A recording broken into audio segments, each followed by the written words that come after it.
So, everybody, this is a real-life experience of videoing on the DJI Pocket 4 as an all-time beginner. On this particular event, I had no realistic prior proper knowledge of everything this device can be capable of doing. Since filming this, I've learned a lot more about the device's functions and how to capture the best possible quality footage that I know you'll all love. Also, importantly, I was live streaming the event on another device, so for the best viewing experience possible, I strongly suggest watching it in its full entirety, as where the footage ends, there will be more content that the stream would cover. So, thanks for your understanding, and let's play the video. Enjoy!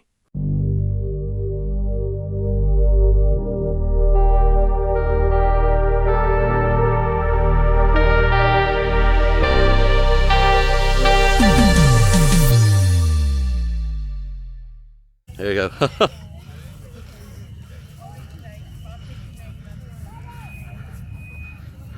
That's the price, is it? Look.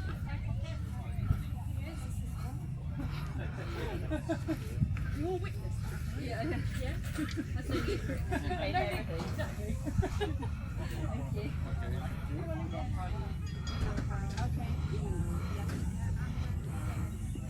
Thank you. Thank you very much. Thank you very much. Two? Okay. How much is that? How is... Oh, you're 25. Okay. Yeah. So Do you have a letter? Do you have an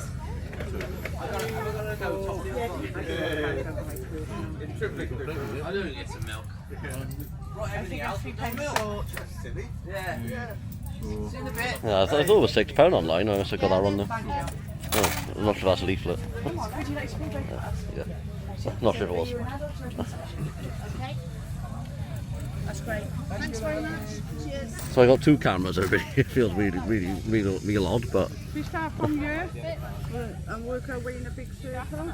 yeah, we could do that. Yeah. Well, look at you. Little pony. Isn't it gorgeous?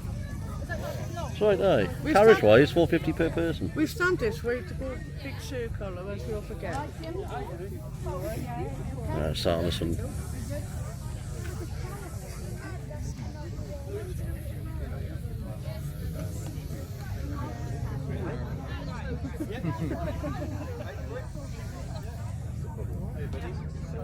Yeah. Do you want to bike home? Last time I came. Yeah, I don't think it's got stabilisers.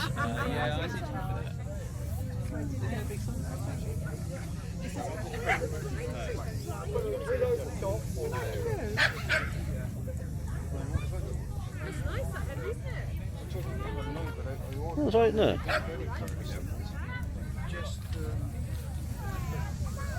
I think they're like power tools, aren't they?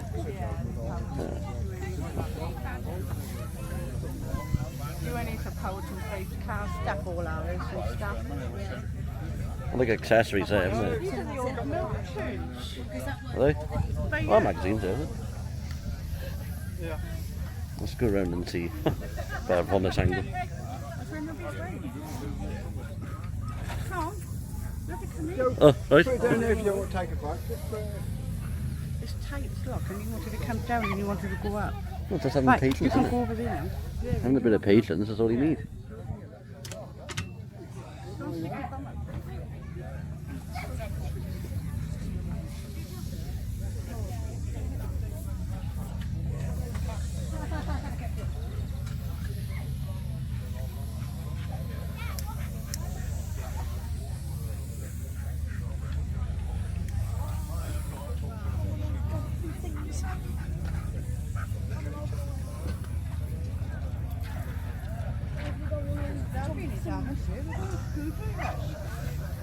Look all them, 50p. Screwdrivers, Yeah, but it all depends how spanners. much life they got left in them though. Oh, they always have loads of screwdrivers, they never wear out either.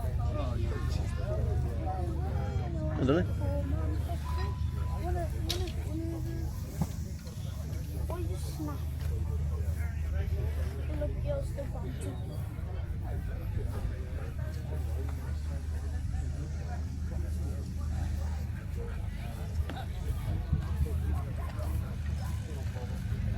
Yeah, quite tight walkways, everybody, so we just explored that first store there, look. So just onto the second. And I got 2 cameras. I'm hoping I can convince Nick really to hold the live streaming camera, so I can only focus on 1 camera, but not really convinced for the time being. Just feels weird holding 2 cameras. Huh? Well, I get used to it if needs be. I couldn't get the arm right.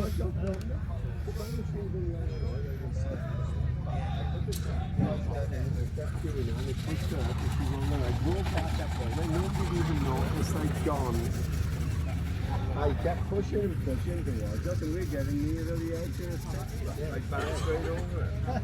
I put a trench down over the side of the board, it with a 3C, fucking straight over the side. I couldn't backfill it, and when I'm digging, I can only go like that with them. If I'd gone like that, it's like the only one in the shed. I wouldn't have got the ass back up. Yeah. You wouldn't have gone that way. All I had to do was go forward. When you go over the top, so it's not how it works. What we were watching is Mad Vloggers. Going down over on top, we didn't have one. So yeah, we've got 3 stalls there, everybody, 3 stalls in. But as you know, I mean, when we you know, walk out and all the way that we came in, you'll have another visual on that as well in case you might miss something. But that doesn't normally happen.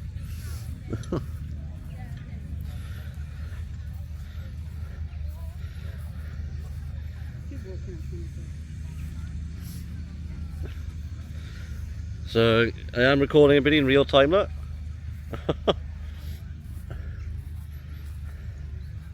To be fair, it's not too bad actually. I thought it'd be more difficult to use. Do you mind if you don't?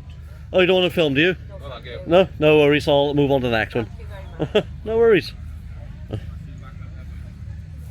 got loads of Nikon cameras. And then the cool picture goes from... I mean, it's in public anyway, so you obviously want to get your stall noticed. Because they go like that. You just play about it. That's what they like. And it's a good selfie camera. That's what I've been told. See? So they can video themselves and they're looking at the screen of themselves. It's like all about themselves. That's nice, eh? Look.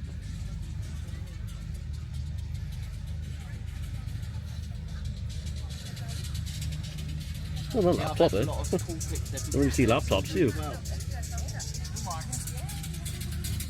Isn't old, look at that. It's not as old as we'd be going back to that, wouldn't we? I think it has got disc brakes and things like that. Ah, okay. Yeah, it's a good example. London to Brighton sort of race car, wasn't it? Lots of stalls, though. Lots of stuff. Yeah, got a good mix of stuff about it. Tried to do it. You never know what people want, so you might as well just bring What is whatever. that machine there? I recognise it from years ago. Not sure what it was though. What, this one? Yeah, no, one of the numbers on it. That one Yeah, there? yeah, I recognise that years ago. That is a Oregon Scientific. Oh, right, Yeah. it would be like that, yeah, yeah. Blast from the past, that is. That is, yeah. I suppose that would have been about, it's 192 KB memory. Oh, lovely. It's not even 1 megabyte, is it? Yeah, it's quite powerful, isn't it, that? Well, back years ago it was enough, wasn't it? They Like ma- a address book. They Yeah, went to so the it was. moon with less than that. Yeah, of course he did. Got something flying around up there now with less than that. Elon Musk. He didn't invent the wheel, did he?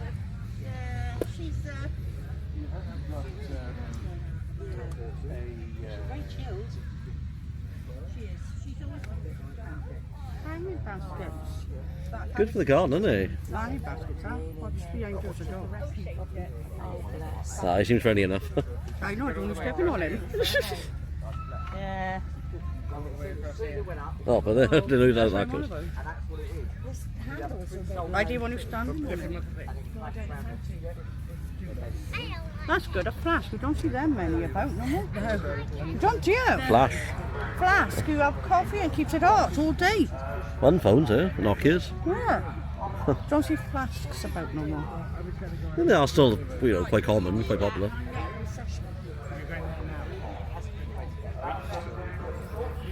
Nice trees. I could do with them. Every time we go away, I can have a sit down.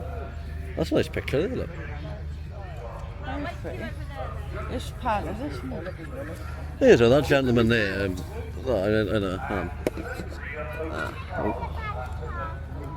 At least they got toilets there. They were clean last year, remember? Yeah, because that gentleman there then, I mean, Oh, I was yeah. just, he had this calculator, I think. Well, it was like a calculator.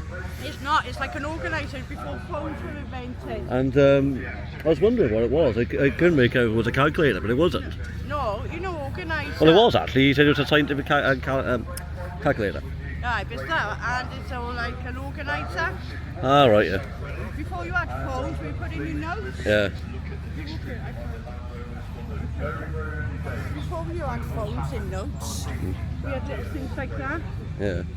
You just type in and they're so small, my fingers couldn't even do that, so don't bother. Too clumsy. Carousels? I've had enough of the phones now. That's my cup. That's my cup on there, the boss. £3, that's not a bad price. I'm on about the cup, the boss. That's me. Boss. Me. The boss. That ain't bad. That's right, isn't it? Oi. For who? No, they don't. Oh, right. Be careful. Ah, he won't bite me. No, you don't know that. They dopamine. So you got everything for the family, everybody. You got some rides there, look. Bouncy castles and all. Just give you an idea what's around. Castles. Before it gets busy. There's kids going up there.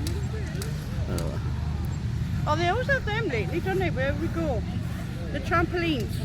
Oh, they're popular now, like a craze, and they Because you know when we Bit went kid to run out the of food steam with a cooker. festivals, they've always had them there, haven't they? The food festivals. yeah, like a filly.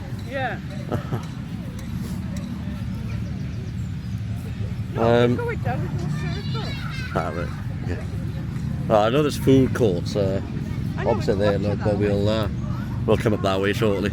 Oh, they got motorbikes down there. Motorbikes. Don't Look at go that. on though. Pocket duck, prize every time. Oh, look, Thomas.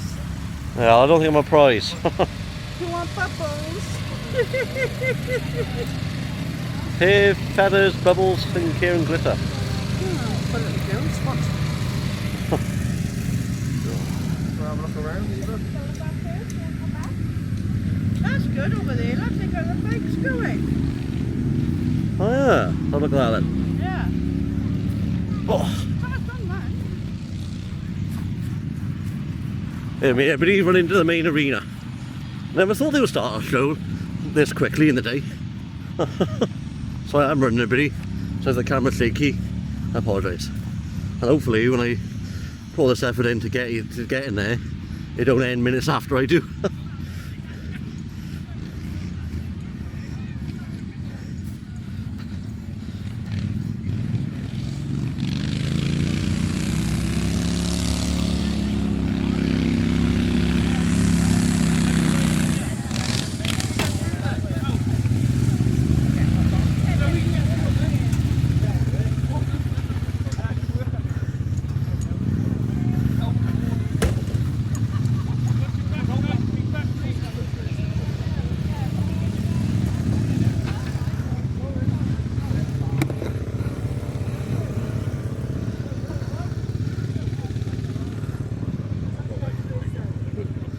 So this is probably the main arena here then, I think.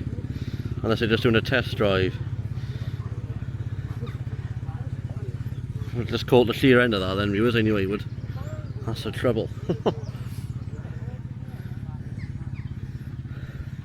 Hopefully they'll return shortly.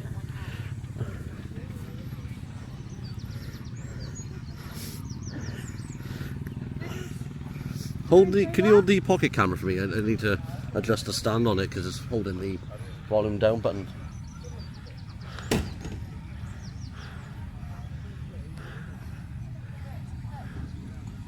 Sorry buddy, just got to adjust this a moment. It's on the volume down, you see how you hear it flashing. Well, not flashing, but it keeps catching my attention. We have finished now. If you have a Land Rover and you want to bring it in, now's your time. Thomas. I knew that. I didn't have a pair of hands to do it with. Look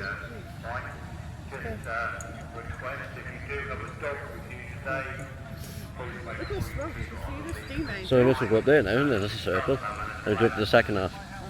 No, the food all went back round, didn't it?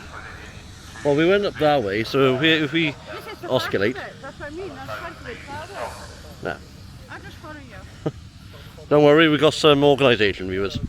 If it makes sense to me, that's what matters. At least it don't follow you not. But the sheer level of the smoke, very, very, very powerful. That.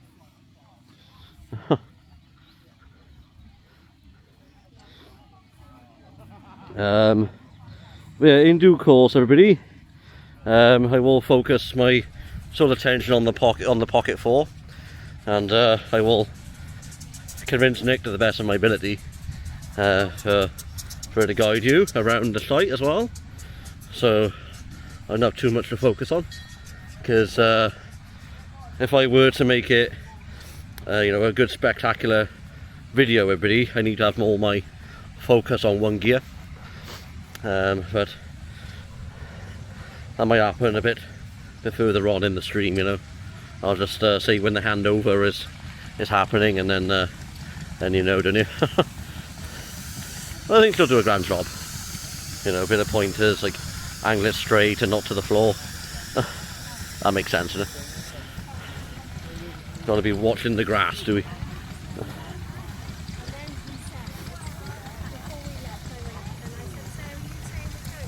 Very good morning from Steve. Sorry.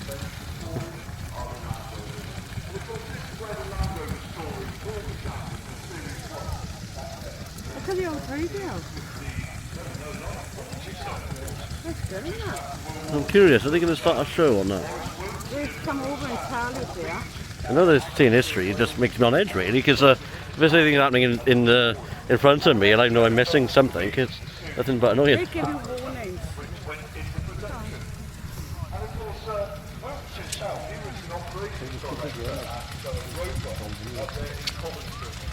And it was Forrest Williams and his brother who led the field with the very, very first UK 4x4 vehicle. Now, Williams was also No, spank. Yeah. Well, water. Oh no. Sweet electric. Which about? Look at the mouse bar.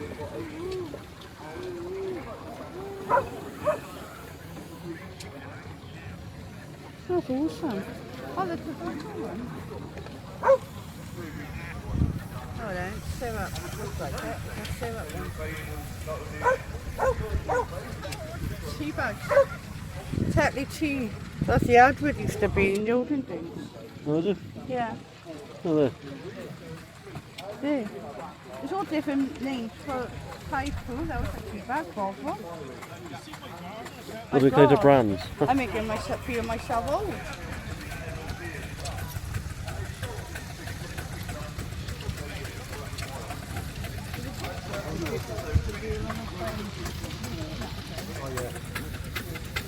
I got firstly mentioned today.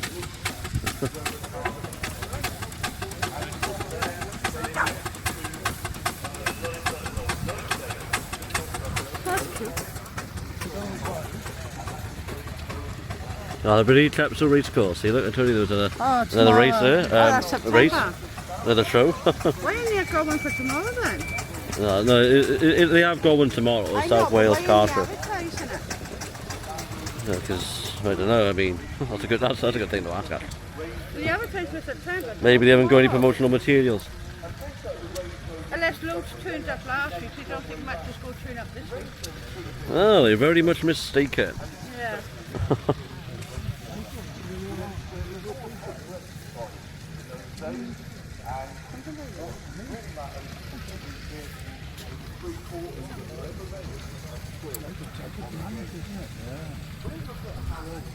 After running there.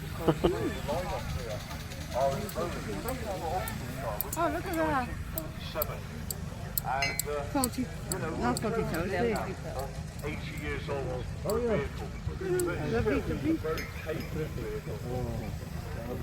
It wasn't that many years ago that this company in the park, up there in North London, I think it was one of the very first Land Rovers. It was completely derelict. And it was actually got down in London in a hotel, I think it was somewhere like 5 Star Lane Hotel or something. And it got bought by the guy who was the man behind the Ineos Grenadier. And he restored that very sympathetically. And they took that on the Mongolian Vehicle Challenge, which is all big vehicles. And that vehicle actually outran some of the bombers. Those chairs, though, isn't it? That chair there. Anyway, £3. Yeah. we got the very, very first of the series ones. And this really goes back to the infancy when Rover was born, Land Rover was born. And we got a lovely Devon registration on this, DV, in the number plate, nice Devon vehicle. And it's totally unmolested, this is totally unmolested. Kelsmore Dairy. Ice cream. Well, not much it isn't. Ah, they're friendly enough. £4, Thomas. £4, is it? Oh, milkshakes. I didn't know they do milkshakes. Oh, single scoop. Ah, yeah. Oh, right, yeah? sweet. I've seen your prices. For later. Not bad, is it? Oh, you could sit in there, look. Yeah, I know. Or is it just for the people out the bar, you know? Well, you can sit in there. It's up there, like the bar. Alcohol. Alcoholic drinks, I never did that. Oh, can't go past that point. I can't drink it on the way round. That's good. Oh, that's okay. At least then everybody can enjoy themselves, I suppose. Just go around there now because you can't go through that way. I'm stuck.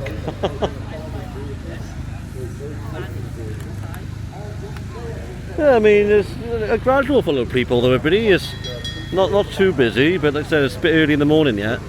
Obviously you get busy as the day goes on. People might still be in bed or might fancy having breakfast before they come out, you know.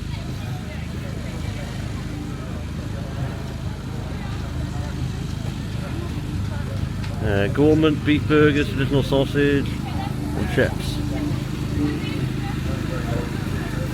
See what the price is.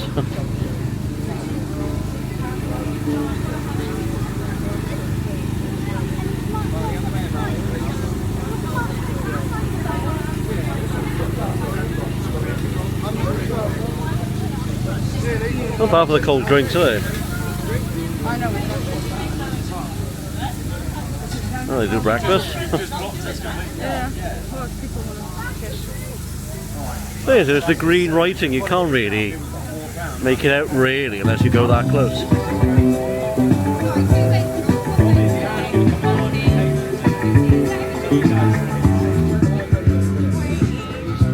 Nice sweets.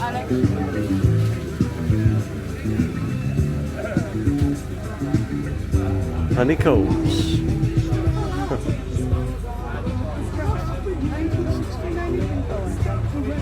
Decades ago, that, isn't it? Well, 57 years. That's Jack of potatoes, cheese, beans, peanuts, Tex-Mex, £9. Oh, sorry.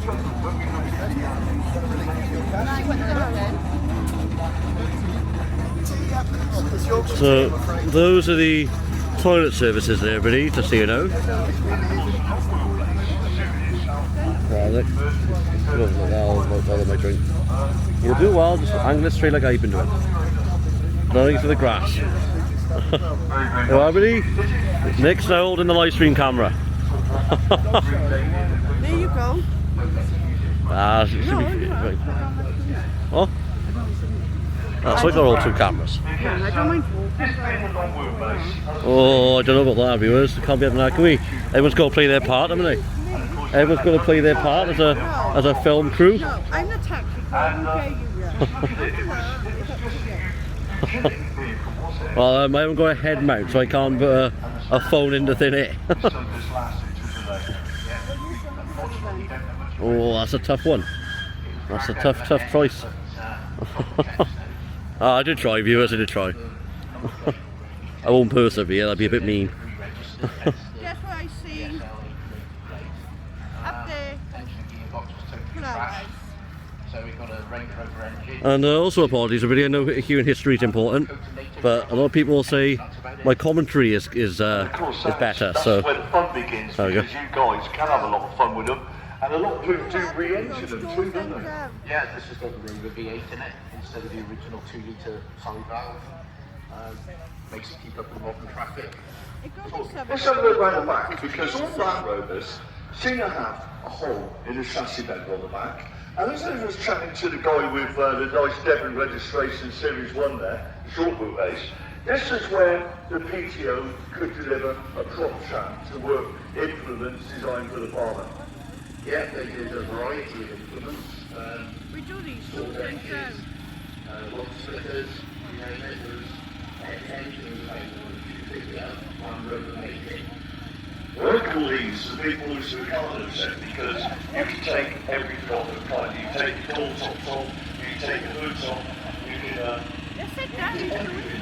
windscreen out flat, and it becomes again a very nice purposeful vehicle. Everybody got a bit of a live show to watch. You know, it's just a good multi-purpose vehicle. It doesn't excel at anything, but it just does everything. Well, thanks for chatting to me. Lovely. So there's two really, really lovely examples there for Series 1. Of course, yeah, we talk short wheelbase with that lovely Devon number plate. If you're in a number plate like I am, DV is Devon, DV. And of course, you know, number plates are issued not only from the licensed offices, but some of them were registered in like the cities of Exeter and Plymouth. And then you also had what they call the county registration offices as well. But look at this one, we've got another re-registration. So at some point you've lost your registration number, have you? I don't know, I've only just bought it. Anyway, you just bought it. Have you ever had one before? Not a Series 1, only a Series 2. So this is going to be a bit of a learning curve and a bit of fun for you, because they are a very capable vehicle, aren't they? And you've been very kind in giving us a bit of a handout. And this was a 1958 registered, and the month Series 1 production stopped and Series 2 began. That's interesting. Yeah, cool. Yeah, the vehicle could be one of the last off the production line, and it's fitted with the later diesel engine and overdrive. Now, of course, you know, when we talk overdrive, that's like the equivalent of a fifth gear, wasn't it? Yes, it makes life a lot easier keeping up with traffic. It's just give half a gear, which is a lot when you're... Now, of course, when you buy one of these, we don't really have to worry about the bodywork rust because it's aluminium, don't we? But you still got things like the outriggers on the chassis. You've got to look after bits like that because they do rust.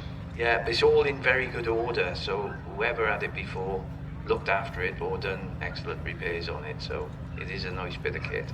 I do enjoy it. Very nice indeed, my friend. Look at that. And that is your standard, you know, your standard Land Rover green. That is lovely. Now, moving along, we come up to 1981 with this example, and I think they used to call this sort of teal blue or something, but it's a lovely example. Good morning to you. Good morning. Yeah, I bought it new in 1981. By 95, the chassis had gone on it. Yeah. You're not completely, but it was unusable. Got put in the shed for years. Then the shed had to be taken down because we did a barn conversion. And left it under the edge for 10 years probably. And somebody came to me to buy my long wheelbase Land Rover. And I stupidly sold it to him for a daft price because I didn't realize.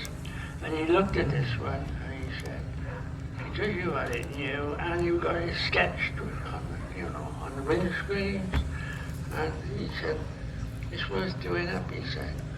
So, Now, of course, you've done a lot to this, looking at just inside the cab. The seats look absolutely amazing. Are there companies out there that sort of carry out that work for you, or just do you go and buy new seats? a local person in with systems at the moment, was doing Land Rovers, so he had it for about a year and a half, stripped it right down. That's it, that's what we resulted with. Very, very nice indeed. And when we mentioned things like the soft tops with the canvas covers, this is the hard top. And of course, again, available in long wheelbase, short wheelbase, and that is a very nice example, dating there for 1981. We got a 1975 example now. And of course, you know, what would this be, Series 2? 3. Series 3. Series 3, sorry, yeah. Series 3, 1975 example. Restored. That's, look at it, looks like new. It is, it's a lovely cab, isn't it? When you sort of get a chance, everybody, to have a look close up at these vehicles down in the parking area, sort of stick your heads in and sort of have a look, you know. And a vehicle this age, and I always say this about vintage cars, you can always smell the smells from the day they were new. And that is due to the things like the vinyls and the trims that they used to use within the vehicles. It's got a 300 TDI in it. That is very nice indeed, my friend. So, has it got any little quirky bits? Because every vehicle has some little quirk or other, haven't they? No, it's my grandson, he's got it. I had it years ago for like 14 years, and he had it up and he's never ever since. So, quirky bits. Now, when it comes to sort of maintenance and rebuilds, all done? Done to the body all the time doing it. Yeah, we broke down this morning. Fuel pipe. We fix that. We come back in the phone. Because the exit was back on the vehicle. So, we just towed Matthew Ferguson all the way down. But we weren't towing it. Yeah, we towed it back to Matthew Ferguson today. That's right. But we didn't want to do it, but never mind, we did it. As you say, very capable vehicle, aren't they? It's lovely. But, yeah, so 1975 example, 1981. And they go right back then to the 50s and right back to the very early start of the Series 1. So the Land Rover story is incredible. But like I say, the one that got auctioned off and purchased by the guy who bought out the Ineos Grenadier, and he ran that vehicle all the way to the Mongolian Vintage Challenge. And that was, I think it was about 003 off the production line. A very interesting story that is in itself, because it didn't break down, it outpaced some of the other vehicles that took part in that challenge. But just look at what you got there. We talk about leaving them in their working clothes, don't we? Because that is where you have to leave a vehicle of this age in its working clothes, because it looks the part, it's got all the patina. You know, if you can leave it in its working clothes, people can see just how they've sort of aged over the years. If you do a full registration, a full restoration on one, then you sort of lose the patina. Roger, you were going to say something, were you? You've forgotten something most important about the first Land Rovers. Go on. The steering wheel was in the centre, wasn't it? It was. I've yet to see one. I've seen one. Yeah. I don't know if you ever get a chance to have a look at the Land Rover story a little bit more in depth, a little bit more sort of time-leading than what we got in the arena today. But there are pictures on the internet showing the very first Land Rovers looking like a Willys Jeep. And of course they did look like a Willys Jeep, but with Land Rover badging on. And of course the pictures you see contain a centre steering wheel, which was quite an interesting concept, because that would have done away with left-hand and right-hand drive versions. But like the export markets and stuff. Roger. Also, Land Rovers did them with tracks on them. They did. So the tracks, didn't they? Patterson conversions. That's right. Yeah, Patterson conversions. Yeah, I saw one at Netley Marsh Steam Rally, not last year. Year before, there was a lovely Patterson conversion down there.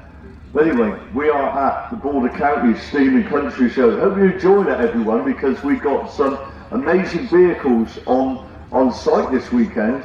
And we're very privileged that these guys have brought these into the arena today for us to talk about and to tell some of their stories as well. Because that is where vintage shows, you know, score really big, you know, big time, because these lads have got incredible stories. Some of them have how they rescued them from barns, some of them how they've worked all their working life on the local farm or whatever. The stories that people can tell us really add to the flavour of the vintage shows.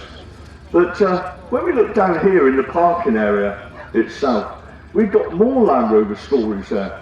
And we've got the sort of more modern day Land Rovers that, you know, saw service with the Army and other organisations.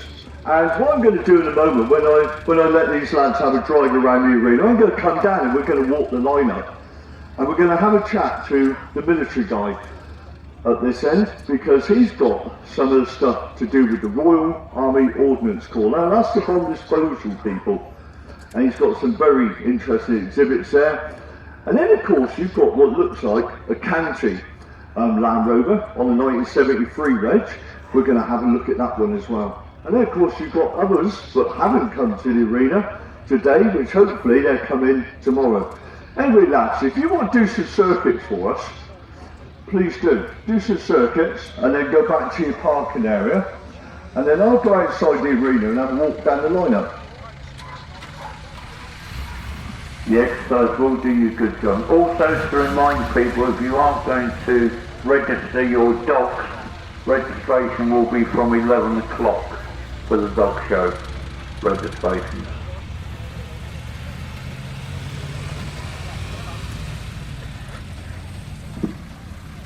Yeah, thank you very much for that, Roger. Roger's in here, he does all my public announcements for me and twiddles all the knobs on the equipment, so I'm either too loud or too quiet or anything like that. But good lad, Roger. Comes all the way from Bognor Regis. I come from Stonehenge, and that's where I live. A very busy part of the country, Stonehenge is, of course, with traffic and the A303. But Bognor Regis, where Roger comes from, is a nice seaside resort about 3.5 hours away. Anyway, back to the vehicles. Look at that, leading the lineup is that lovely Series 1 on the long wheelbase. And what stories that have come out today about these vehicles? You've got two of the, well, three of the very first Series 1s there. You've got the lovely Devon registration, the one that's got all that nice patina about it. And you've got to leave that unrestored. Leave it in its working clothes, we say. Then behind that you've got the other short wheelbase Series 1. And typical farmer's vehicle, when you look at it, you can see how the farmers actually, it appealed to them, how they loved it. And of course, all them attachments that you could run off of the PTO systems out through that hole in the back of the chassis member. As you drive by you, see if you spot the hole that I was pointing at in the back of the chassis. And of course, that is where the PTO shaft came through, and they were able to run all kinds of implements and farming, spreading equipment and all sorts through that hole. Connected into, I think it's the back axle somewhere it's connected into. You'd have to correct me on that one. And then of course we've got the Series 3 here, which one dates from 1981 and the other one there from 1975. And you see the system hasn't changed much, has it? The wings haven't changed, the grills haven't changed, you know, things sort of got modernised a little bit. But it is still looking like it first did when it was first launched, a true Land Rover. Thousands rolled out of Low Lane up there in Solihull. That was the home of Land Rover all those years ago. And of course that family of Land Rover eventually included the Range Rover, the vehicle that the farmer's wife used to go to the market with the eggs in the back. You could chuck a bale of straw in the back of a Range Rover. Closely followed by the Discovery, of course, and there's the Land Rover story. If you get a chance to go and have a chat to these guys down at the bottom of the arena at the parking area, they've got stories to tell as well, because there's some who've not made it to the arena today, and if they're with their vehicle, have a look round, start asking the sort of questions that we would find out as well. Anyway, I'm going to walk about. Roger, you have to monitor my microphone level when I'm down the bottom for me, please. I'll think about it. One thing, the guy that invented the Ineos Grenadier came up with that conception. If you look at an Ineos Grenadier, they look very similar to the Land Rover. And that's because the guy that invented it used to work on Land Rovers on the production lines. And mind you, I wouldn't mind having a Grenadier, they're nice motors. Oh, there's a little bit of I'll do it, everybody. If I remember rightly, Roger, the panel above the cockpit contains everything that you need to wire all your attachments into the Ineos Grenadier. That's correct, is it? Yeah, when you're looking above your head, if you're sitting in the vehicle, it looks like a panel out of an aircraft, because there's switches in there, upon switches, so if you have extras put onto it, like the revolving orange lights or things like that, all the wiring is already there. All we got to do is drill the hole, put lights on and connect up. So they did a good all-round thing on that, and you're standing near that speaker. And of course, you know, when you've got all that cabling in place in a modern vehicle, it's amazing because it saves all that hard work. Anyway, look where I am. Good morning to you. I'm going to come inside if I may. What's that down there then? They've got some lovely exhibits here. The Royal Army Ordnance Corps, responsible for Bonders Work. You've done your history on them, haven't you? Yes. I actually own this Royal Barrel. It came to me from the Army Museum. It was going in the skip. It had been part of a display, and at the end it was going in the skip, and someone let me know about it, and I dived up to London and picked up the scraps of metal that was on the floor. Right, that's right there. Come and have a look at the display here. You see the pictures of Somebody it. said low power mode on there, but I'll plug it in there in a sec. My garage floor. The thing about it though, when I actually got it home and started looking at it, it hadn't been blown up. It had been blown over. So most of the damage was to the superstructure, which was a godsend because the electrics underneath is a nightmare, which I will tell you about in a minute. Now, of course, when you look at this, right, always behind this, there's certainly tells of stories, can't they? But with something so unique, and how many have survived? There's only about 5 or 6, is that correct? No, in private hands. We've only got about 4 in private hands. There might be others out there, but what I know of, there's only about 4. And this is the only one that is got all the original bits in it. The one down in Bristol is a bit, just bits and pieces, and this early one, we're going to try and get that one going one day, but the gentleman that owns it hasn't been very well. And then there's the one up north, that's a Mark 7, and that's slowly being restored. And then there's one in Northern Ireland, but that's got completely new electronics making it, so it looks the part, but it's all new stuff underneath. Where this one has got all original relays inside. What a fascinating piece of equipment. If you want to know where I am, I'm down at the bottom end of the arena, and I'm with the military Land Rovers here. So it's Royal Army Ordnance, an explosives piece of equipment, which is amazing. You can understand quite how they try to do stuff remotely to make their job a lot safer. But when we talk Army Land Rovers, you've got 2 nice examples here today. And this one has got a bit of a story about it, because what year is it, about 1985? They're part of the rebuild program. What the Army was doing was to keep get through certain procedures. So what they got was a load of 20-year-old Land Rovers, which went off to workshops. One in Patrick and one up in Scotland. And they were completely stripped right down to the bare bones, all spread out, and all reconditioned, brand new bits and pieces, and put back together with modifications on them.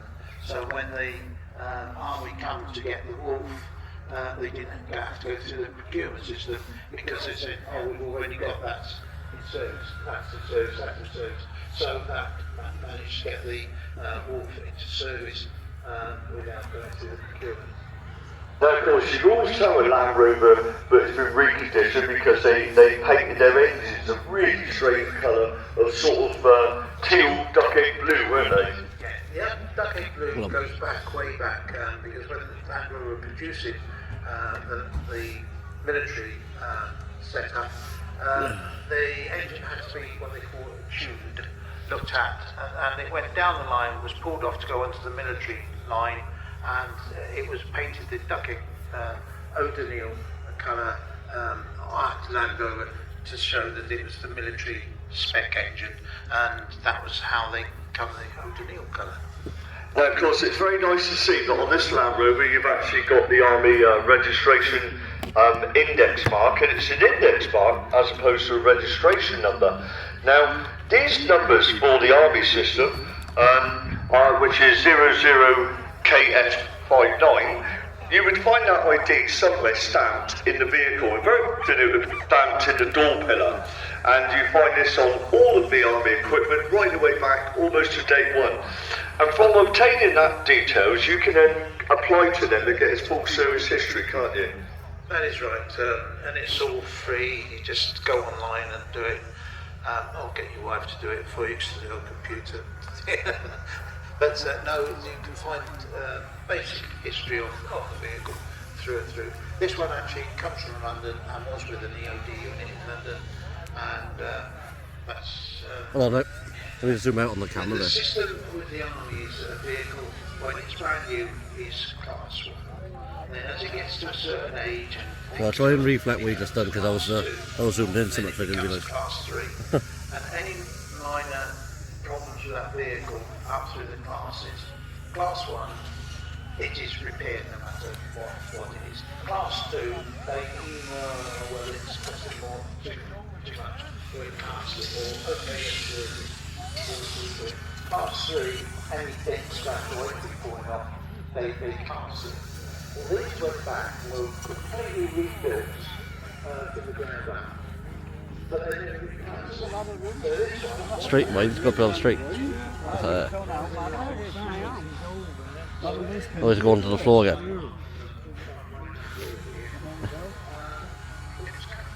What's up here then?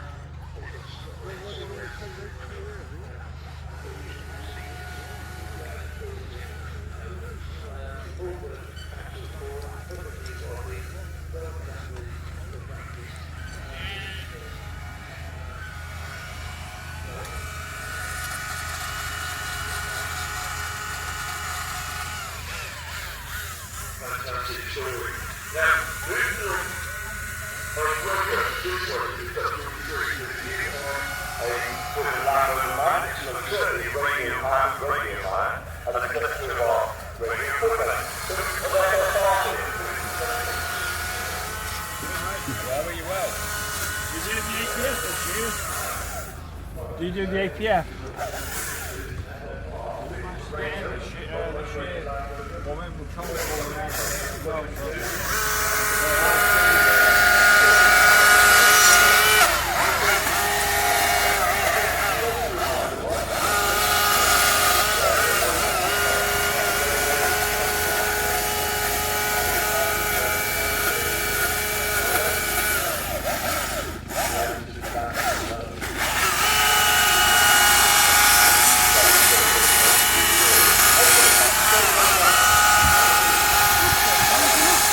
Nice, isn't it?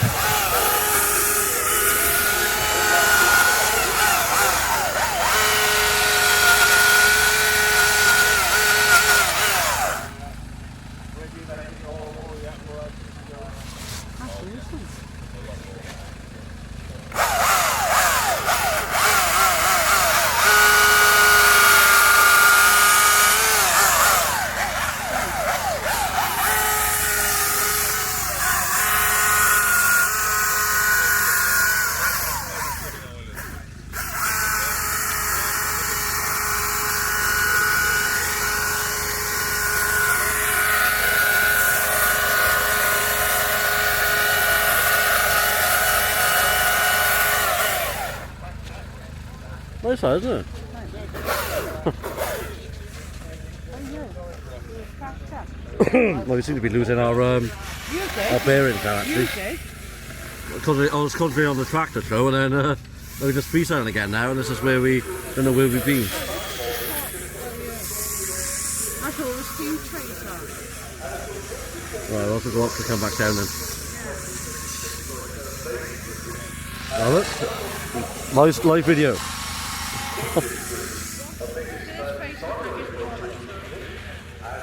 Ah, well, it's a perfect opportunity for you to use the Pocket 4, isn't it? It's a perfect opportunity to use this Pocket 4.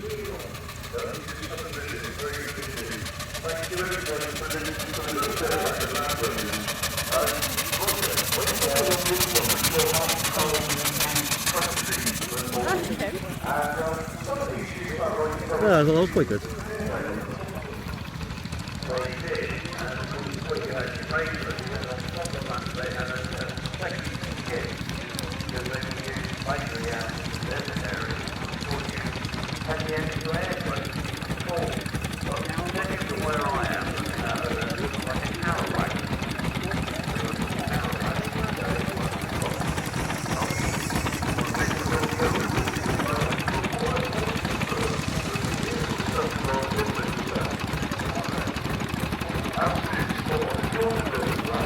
Engine log, let's have a look at that.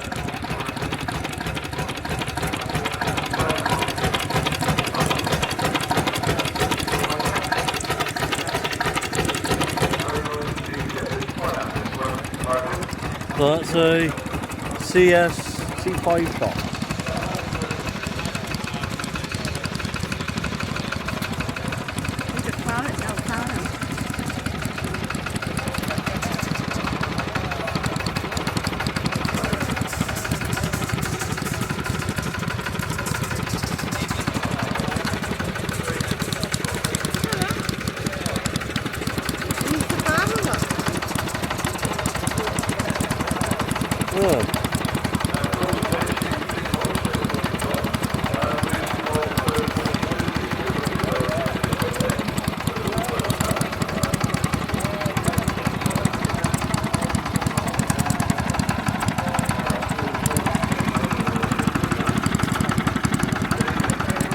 A bit of information there, look.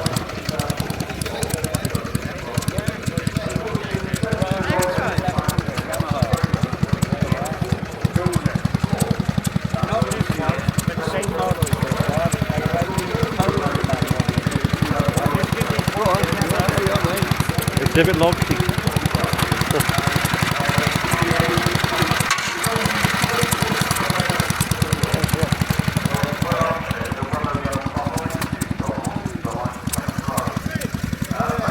Oh, okay.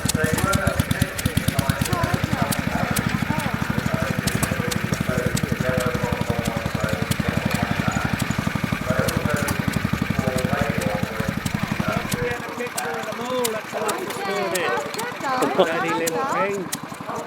Aye. Oh, it's no fun of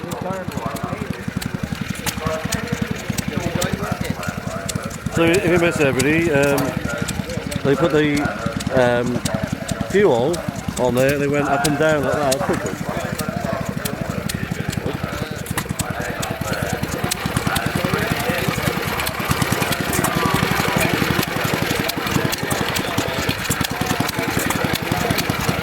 So that, everybody, is a Roston Honorary.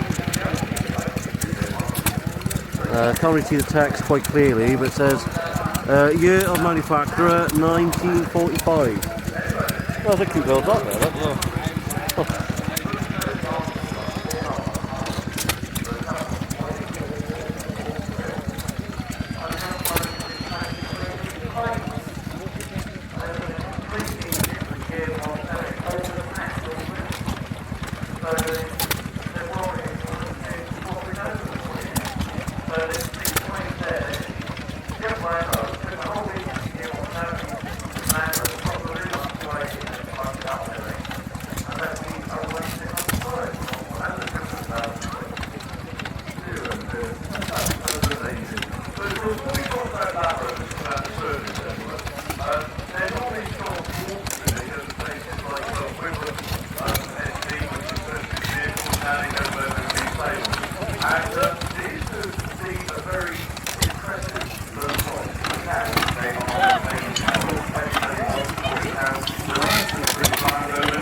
Well, it's 1921 hours, so that's 1920.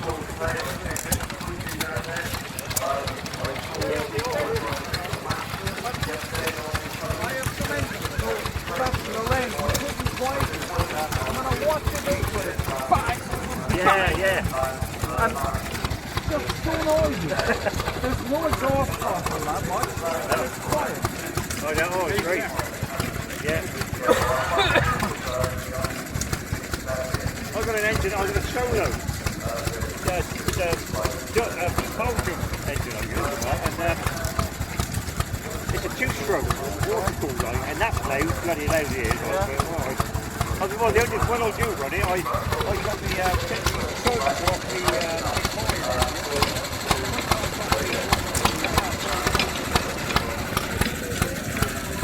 Doing too much smoke, eh?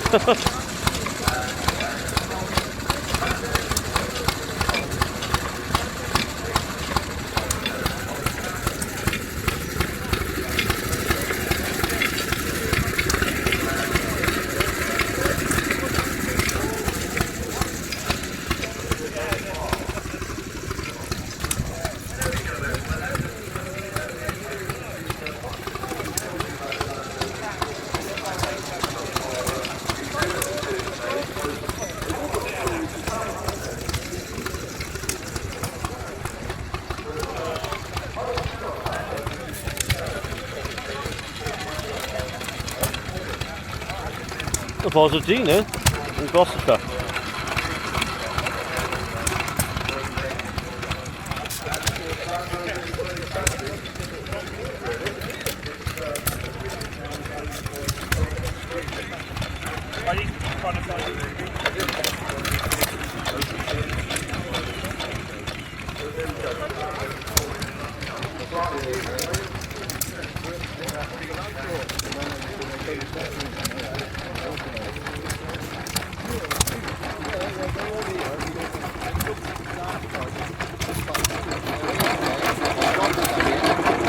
Petrol, that's run off.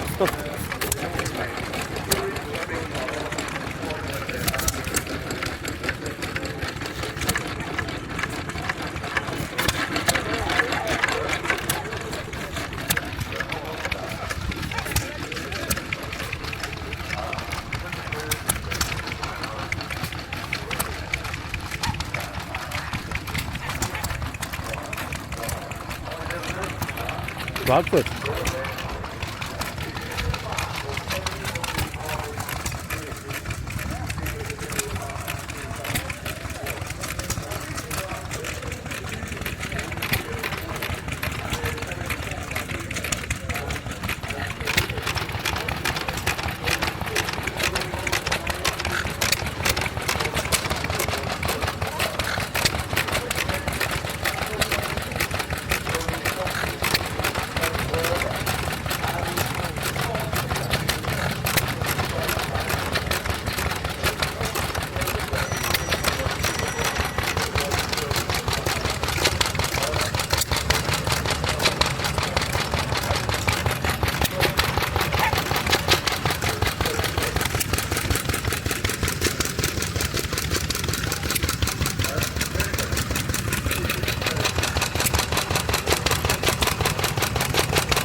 Mr. Julie those, maybe 40.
Well, we'll walk back up now, aren't we? And let's get the cars.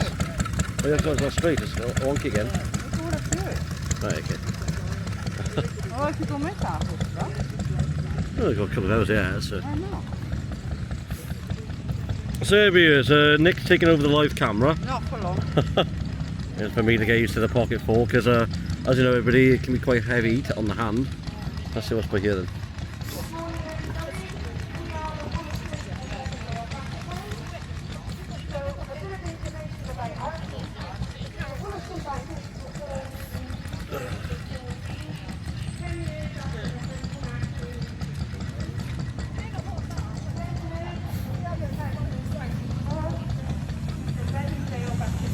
I'm not sure are they doing anything in the main arena then?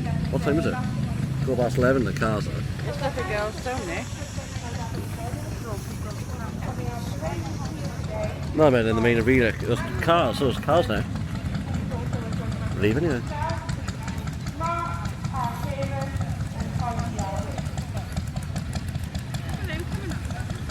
Yeah, see.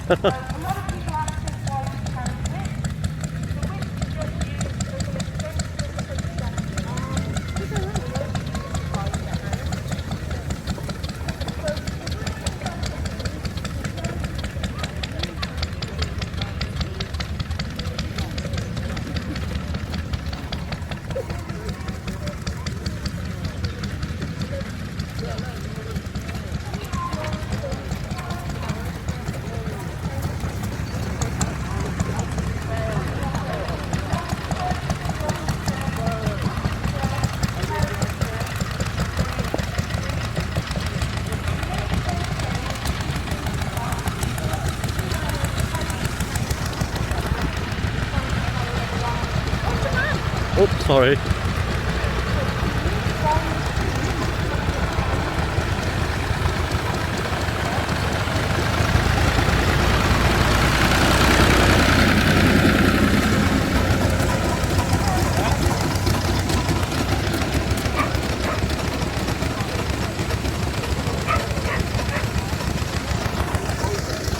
You know how close they were, to be honest. I thought that, and he had loads of room to get past.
So we're trying to get all the steam engines in one, but I don't have problems doing that because they're not really all together, are they? But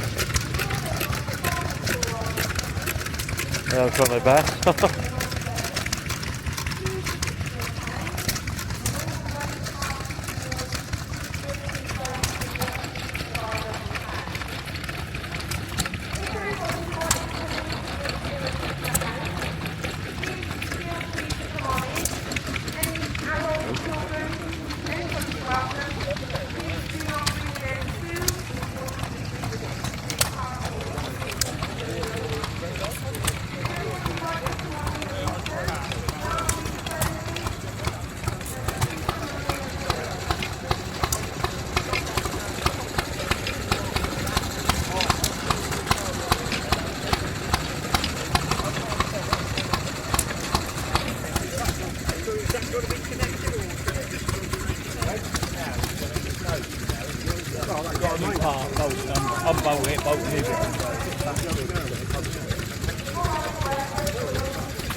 I mean, I am getting used to it pretty slowly, but you know, it isn't really beginner friendly because you've got to keep watching it, like watch while I over it. If you don't, it's in any direction. That's all the power pack is there. Let me make the pole smaller. Oh, you have a tighter grip of that. That's got to be put there. There you go.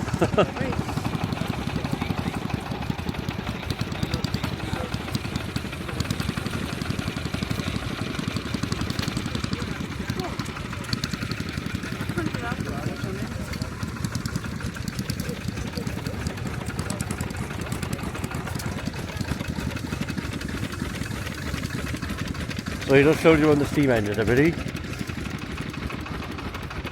They're pretty powerful though, aren't they?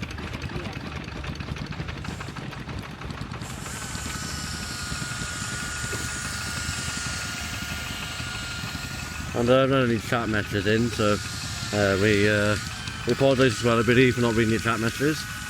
Nick took over the live camera because, as you know, you might have heard me say in the stream, that I got focus my attention on the DJI Pocket 4. If I were to film my content with it, I need to make sure that does well and for me to use it easy enough. So I just want to try inconvenience it.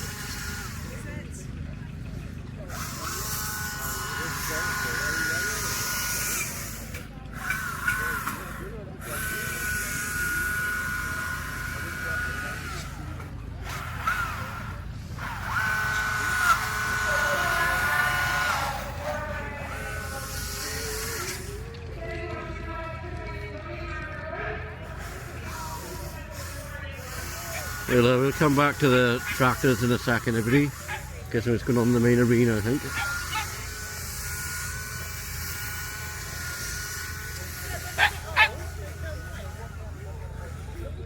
I think something's happening in the main arena.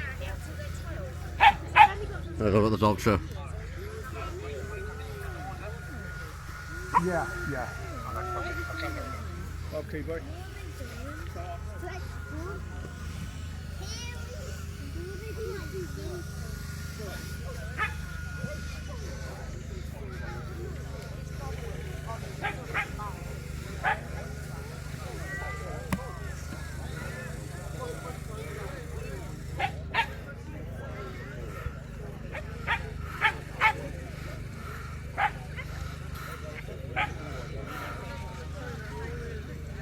Right, buddy, just off camera you can see the dog show there in the distance. It's far away from us at the minute. Like even my Pocket 4 can't even focus on it.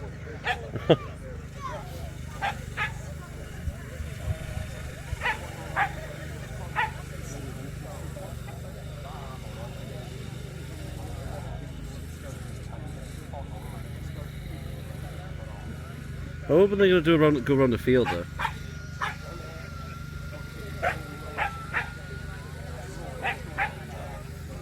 Okay, so we're going to have a run around the arena now. Let's use complete athletes.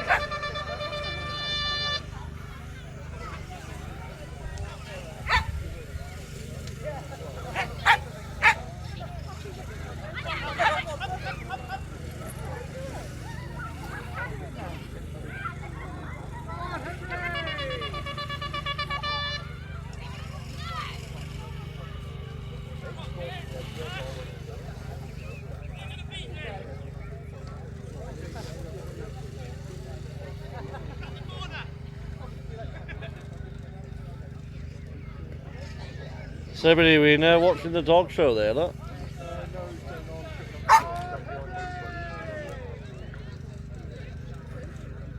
And we're practicing the Pocket 4 as well, so we've got 2 cameras at the moment. Well done, everyone.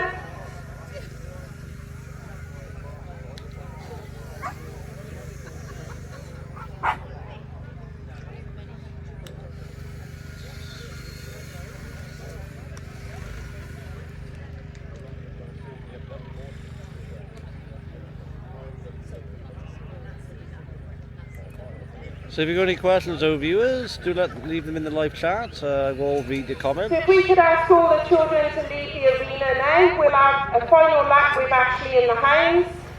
You could all make your way back outside, please.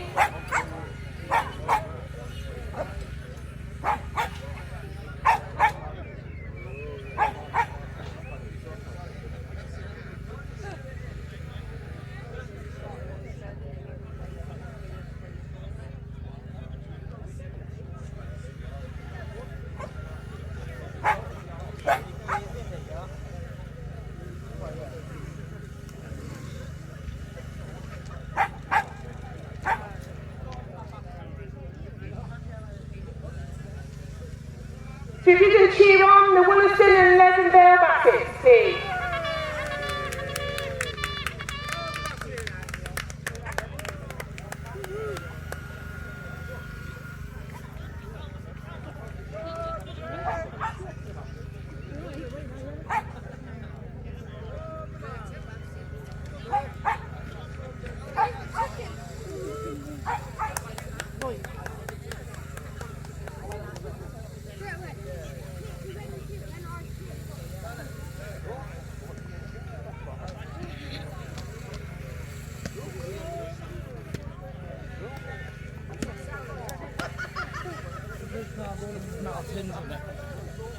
Yeah, they're really fast.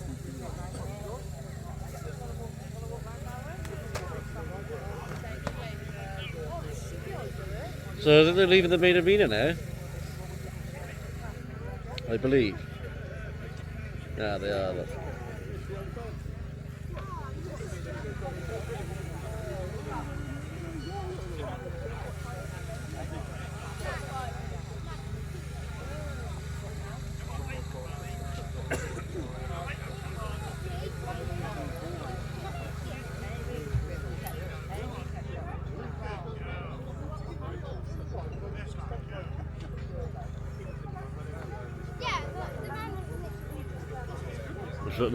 Not sure where then. Oh, that's probably it. What do you think? What do you think, viewers? I don't think they'll be back in the main arena after that.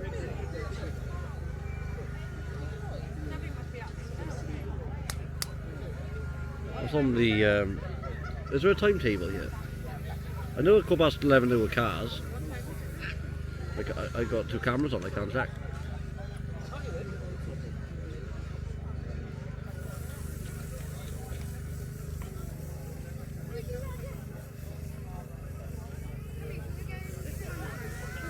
Huh? 25 to 12? Could be anywhere. This could be like 40 to them.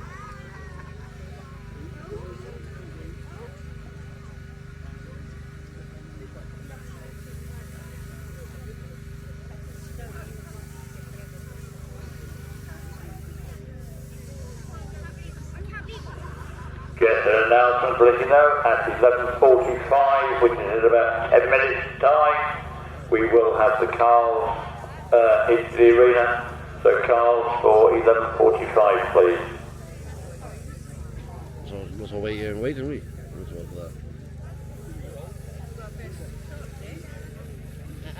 Can you go and grab that for me? Pocket 4. So everybody, I'm going to give the Pocket 4 to Nick. So Nick at least one camera to look after today. At least I'm sat down because I wanted my back in. Oh yes, I can hold with 2 hands.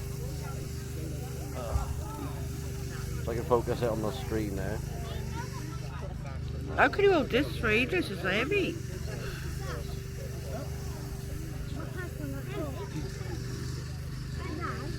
I'm not sure why they're really, but the phone doesn't seem like it's got much boost into it really. I wore it out. It's not on the stand like this. Yeah, I wore it out. It looks pretty silly to me. Every time I move the phone, it's like it's lost its balance or something. Let's just check it like this. Yeah, my stabilization mode is on, so that's good. So like, if you could try and film it on the Pocket 4, you've got to like hold it with 2 hands, and the phone's your guide, so now it is I know, but it's an empty field a minute, so I could put it down low. I'll wait till they come in with it.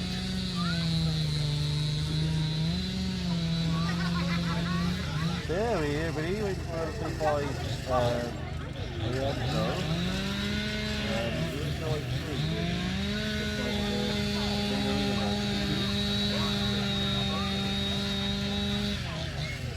so that's a bit annoying.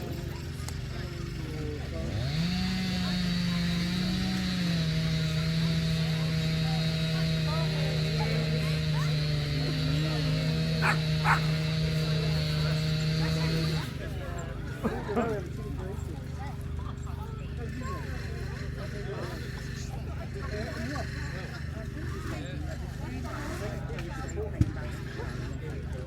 you had a better one? There's hunting stuff over there. Is there? I might just come and have a nosy. I'm going to have a nosy tent.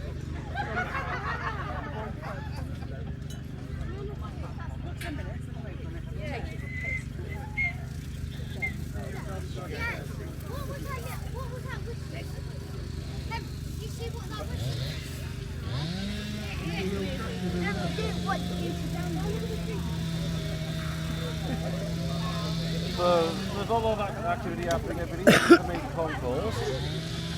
For the 11:45 on the cars. So I think what we'll do, I think we'll film most of the actions happening on the main arena, and then we'll show you when there's like a break around the side. I think that might be better off. Otherwise we're running around like that. Public announcement from the commentary box. The dog show are now taking bookings for the dog show, and that's in the small arena adjacent to the large arena. So that's bookings now being taken for the dog show, and I understand judging is at 1 PM onwards. So if you've got your animal on site, please do go over. There's various classes, and it's just £1.50 per class to enter.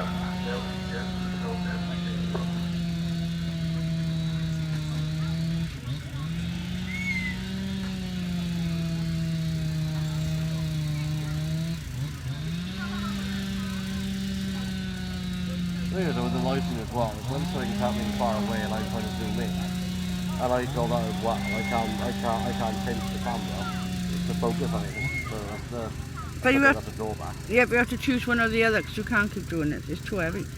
No, it's not that. It's just I will use it for most part of the day. You know, get used to it because I obviously got to get used to it. Right? Yeah. Because if I'm going to use that for my proper videos, I got to know what operates, what to. I understand that. Concentrate on, if, you know, the angle of it all and all that. You cannot choose. I'm making that did my back in doing that. That's why I had to sit down. Yeah. Well, this is quite light actually. This is light compared to that one. Yeah, but when you got your hands constantly like that, you ain't used to it. Well, yeah, I mean, there's something up a little bit. Not as busy as last year. I think it was waiting for maybe a later on display, I think. No, the place was here though. The timetables I see around the side, but yeah. Everywhere really. There's only one or two about, you know. That would be good if you're this far away from it all, you know?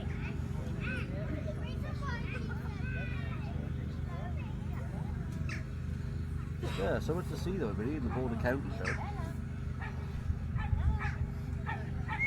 I hope you have enjoyed it so far. So if you consider liking it at the very least, if you're watching this on replay, and we got this far into the stream, I'll stop the recording on there, otherwise it's just going to waste memory. Over to the BOMC, which is British Leyland Motor Corporation, but the BMC group, you see, in its day was responsible for Austin, Morris, Jaguar, Rover, Wolseley, Riley, and there was quite a few very, very interesting vehicles come out of those factories, mainly up in the Midlands. And the most famous one, of course, the Mini. We must never forget the Mini, must we? Got some very early examples in the car parking section by the commentary box there. And when it comes to this, the MGB, it was predominantly built for the American marketplace because they liked our sports cars. And a lot of the sports numbers went over to the States. Now, if you want to go and bring one back from the States, my best advice is to bring them back from a dry state, somewhere like California, and import it back to the UK, because out there the weather is a little bit more suitable to preserving that vehicle, rather than somewhere that's got lots of moisture and you buy yourself something which is, oh look at this, a wartime car, you can see that from the headlamps. And I think that's the Morris one, looks good, isn't it? I can't see the badge. Yeah, Morris 8, of course I was thinking of Morris 8 Series E, but yeah, very similar, but yeah, Morris 8, looking at the old wartime headlamps, and of course they used to shine down in the road through the little vents on the headlamp there. And when you talk of cars of that era, the war days of the 1940s, those would have had wooden floorboards in there. Wooden floorboards, and I suppose it's still got its timber. And that was due to the shortage of steel, the shortage of metals in World War II. Remember, cars like this had to have timber floorboards. It also takes our motoring industry back to the days when we had what we call coach building skills. And there's another lovely coach built vehicle, just looking at it, let's see Austin. And of course, when you look at that vehicle, the coach building skills in that meant that underneath that metalwork is timber, and very much used on it. Now, the Mini, the Moke or the Scamp, I think it's a Moke, is it? It is a Moke, and it dates to 1980 on a V-Reg. UV in the number plate, by the way, is a London registration, UV. Registered in London, we get to have a chat about this, because these were a factory-built vehicle, and they weren't a kit car enough, and they were factory-built. And this lovely MG, and of course sports jobby, most of these were fitted with the 3.5 litre V8. You could hear the purr of that engine out through that exhaust. Looking at the MG-C GT, what a lovely vehicle. And this is where it all started for a lot of people, is motoring. Started with a Mini. I did in 1976, so I'm going on 68 now, but my very first car was a Mini. Now, when this vehicle appeared last year, and you can give me a wave, because I remember you from last year, well done, we looked at that and I thought, I know that number plate, it's got a Dorset number plate on the 1982Y, and I looked at that vehicle and thought immediately, Southern Electricity Board. And the owners actually didn't know, but eventually they were doing some work in the back of the Mini, took all apart and found Southern Electricity Board stickers and things on the wall inside the Mini. So yeah, I was spot on there. This is rather nice, the Ford Escort. Not only did they make the standard 1100 Escorts and the 1300s, they also made the RSs and the Mexicos. And just look at that for a nice example. You don't see many of them on the rally field. Now this is the all-seasons Moke, and of course you think back to some of the programmes like The Prisoner, where it was filmed, I think that was filmed down in Wales, wasn't it? Port Merion or something, I think so. And then a whole fleet of them at the show, on show down there during the filming of that programme. But yeah, lovely Mini. Now, product now of the British Motor Corporation, the B&C group of its day, you've got the Wolseley, and it's probably a 1660, I think. Let's have a look. Yes, a 1660 Wolseley. You know when you've got one of them behind you, because the little grille on the front, it's got a little badge, and that lights up at night. So when you see that coming towards you, and you look at it behind in your mirror, you can know it's a Wolseley, because that little light lights up. Now, we've spoken about the British Motor Corporation, but look at this. This is a product of the Roots Group. Now, the Roots Group were responsible for Hillman, Humber, Singer, and of course, what we got here? We got the Sunbeam Rapier. That was another of their iconic mates. Again, it was destined for the American marketplace. Back to the British Motor Corporation on its day. When you look at this, MG, which was Morris Garages, and of course that was all part of that big empire. Got an AD in the number plate, which denotes, but I'll see you in a minute, my friends. You keep going, I'll see you in a minute. The AD in the number plate is a Gloucester registration. And yeah, they're a lovely family car, but originally the doctors used to own them because they were quite expensive. And then the car that you could almost buy every part in in sort of the supermarket back in the 1960s, the Morris Minor, the 1000. What a car! You could still buy all the parts and build your own nowadays, and it costs you about £40,000. Now the little Austin 7, well, we made mention of that has got a Gloucester number plate, a GF on it. A lot of Gloucester stuff here today. And the Austin 10, ooh, the Austin 7's big brother, the Austin 10. But our coach building skills were amazing because not only did we use timber for all the frame and the floor, we also did all of like the door cards inside of the vehicle with timber. And it's all like hand carved. Now, when we think of future classics, there are a lot of them appearing on the rally field now, and you look at this Crossfire, and you are at, I should take a guess at this, 2000 and something, but I'm going to talk to you in a minute, my friend, because that is somewhat different. Yeah, you can park up, if you want to lead the way, and park up when you're ready. Alright? Good man. And we've got our second escort joining us, and of course, you know, when I mentioned the 1300s, the 1100 of course was the basic, 13 was a little bit sporty, you had the 1300 GTs, you had the RS, you had the Mexicos, but then you had the 1300, what's that one, the 1300E, and of course the Escort was a very, very modest price car in its day. It appealed to families. You could buy one of them on the 1973 outrage. At the same time, they're still producing Austin 1100s on outrage in 1973. Totally different cars, complete different spectrums. That's got a nice Bristol number plate on there, AE on a 1964 on a B, and yeah, there's some lovely family cars. That used to be the preferred option for taxi companies and stuff like that. And we're going to let these guys tell us some stories in a moment, because we're just letting them have their little parade, I call it, because that is where you get a chance to see the cars up close, and then we're going to get a chance to hear what these guys have got to say. Now this is a very early Morris 1000 because it's got what they call a split screen. So she's about 1957, 58, maybe wrong, but she is very early. Gloucester number, PH, London number plate on that one, sorry, London number plate on the PH. And yeah, good cross-representation of our vehicle industry. Very, very good representation here today. And they're not all in the arena, as you can imagine. There are some people who won't move out of their parking spot and sit there and enjoy the show as well. So, you know, if you get a chance to have a look at the cars in the parking lineup, you will see a very, very interesting cross-representation of the motoring industry. Anyway, they're all going to park up now for us, and then we're going to have a chat to some of the owners. Now, people say to me, they say, John, have you got a favourite car? I suppose, well, I suppose it has to be the Mini, because that's what I learned to drive on in 1976, is what I passed my test on 3 months later. And it's the first car probably I crashed, the Mini. So yeah, I suppose, you know, young driver, age 17 in 1976, yeah, Mini was the one for me. It was a bit of an old beast really, my Mini, because it was an early 1960s example full of rust, and it lasted me just a few months. It got me on the road, that was the main thing.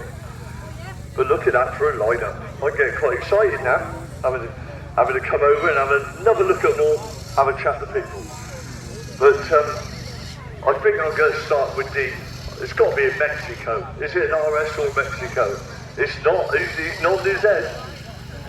I'm going to talk to you. You come out and join me, my friend.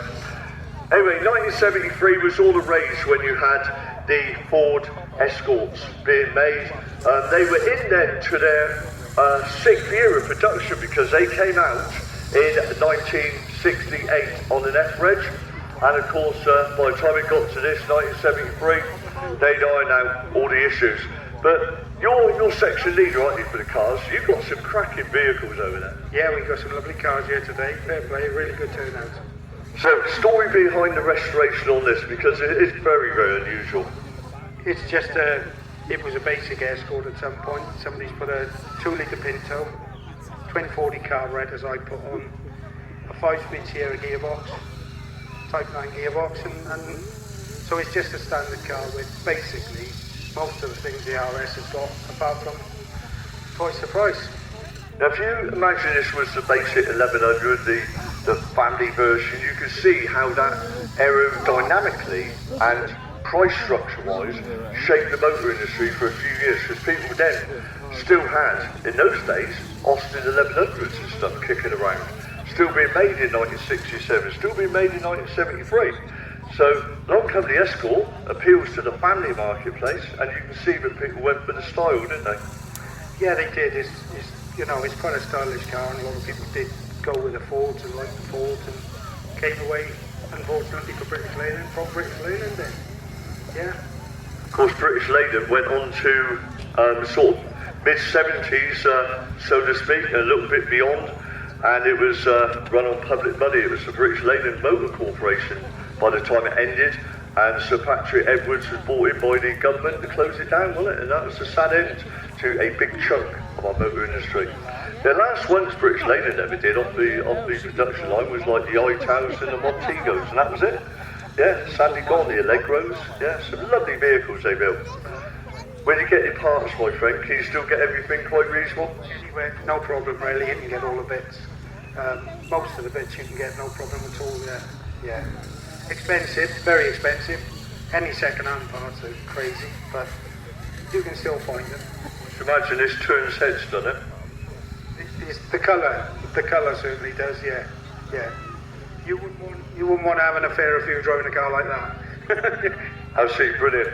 So there we go, a lovely example of the Ford Escort.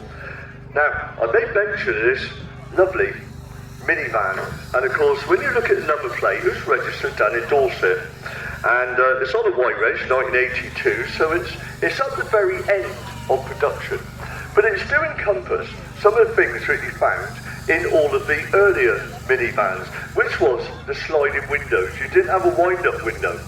And of course you could still got the sliding windows there, and this lovely pop-up vent on the roof, which the Austin Morris Corporation, which was a British Motor Corporation on the day, Austin Morris, they used to put exactly the same vent on the Austin A30 vans back in the 50s. So there we are in 1982, still encompassing this lovely vent on the roof, and it stops all the rust in the van, because if you are a van owner and you go out, like my van next to the arena here, my white one there, you go out in the mornings during the winter months and you've actually got water droplets on the roof of the van, so you can imagine if you got it on there, you had it in this. Anyway, Southern Electric, we worked this out to me, didn't we? And probably based down, I think Southern Electric, when we talked Dorset with number plate, they were very much Dorset and Hampshire as a company. I will put my hand on my heart and say probably Lyndhurst Depot down in Hampshire. Okay, yes, that's correct. The other depot was Burwood in Dorset. How did you get the connection in the end? Because I sort of primed the fuse, didn't I, and said it's Southern Electric, and then how did you find the connection? You found a sticker or something, didn't you? Yeah, I took the side panel off the sticker, Southern Electric. Here he is. You took the side panel off and found that Southern Electric. It's an amazing story, isn't it? And of course, you know, seeing the little bits of trim here, right, you tap them back on with a rubber hammer, but they used to rust behind there, didn't they? And some people who were quite sort of ingenious used to cut that down with an angle grinder to get rid of that rust chunk of metal, didn't they? They just completely de-seamed the car, didn't they? And then, the Rally Boys did it for strength. Now, when Southern Electric had these were the meter readers vans. That's what they were. They used to go around, empty the meters, and of course in those days we were putting shillings, I expect, and you know, we got decimal by that point, so we were putting 10 pences, 50p's in our electric meters, weren't we just? And that is what the electricity collector used to do. But it's a lovely example. But I do like the AA badge on the front, because when you see an AA badge on the front of a vehicle, that takes you back to the days when if you broke down, the AA would turn out and then stand and salute you at the roadside. And of course, the only time you didn't get a salute from them was when there was a speed trap around the corner. And of course, they were very clever, the AA, and the way that they operated. But that's a true little bit of history there. Nice vehicle. The Roots Group, again, the AA badge on the front, but a slightly different version. Now, the Roots Group, as I mentioned, they were responsible for Sunbeam, Honda, Hillman Imps, Hillman Hunters, Singer Vogues, loads of them, including the Sunbeam Rapier. What a lovely vehicle. Have you worked out how many are actually left on the register? No, but in this variation, automatic, there are 4 left in the UK. I'm going to say, with the power of the internet nowadays, you would find all the answers you need to find. So if you've got that as just for the automatic variation, that is a rare beast.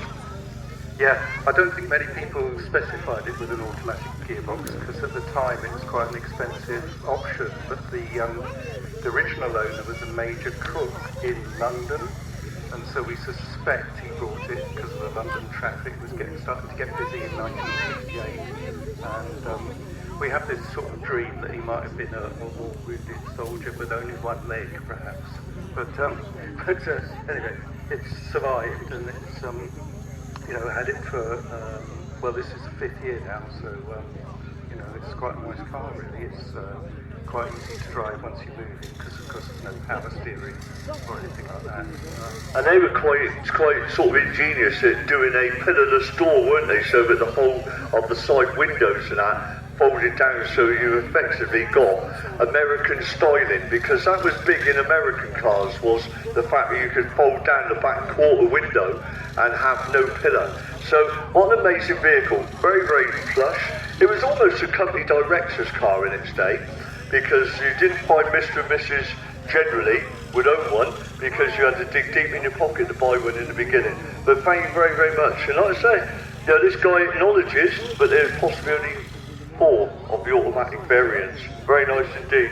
Got a London number plate on there, you've got GP in there. Did you research its history, London?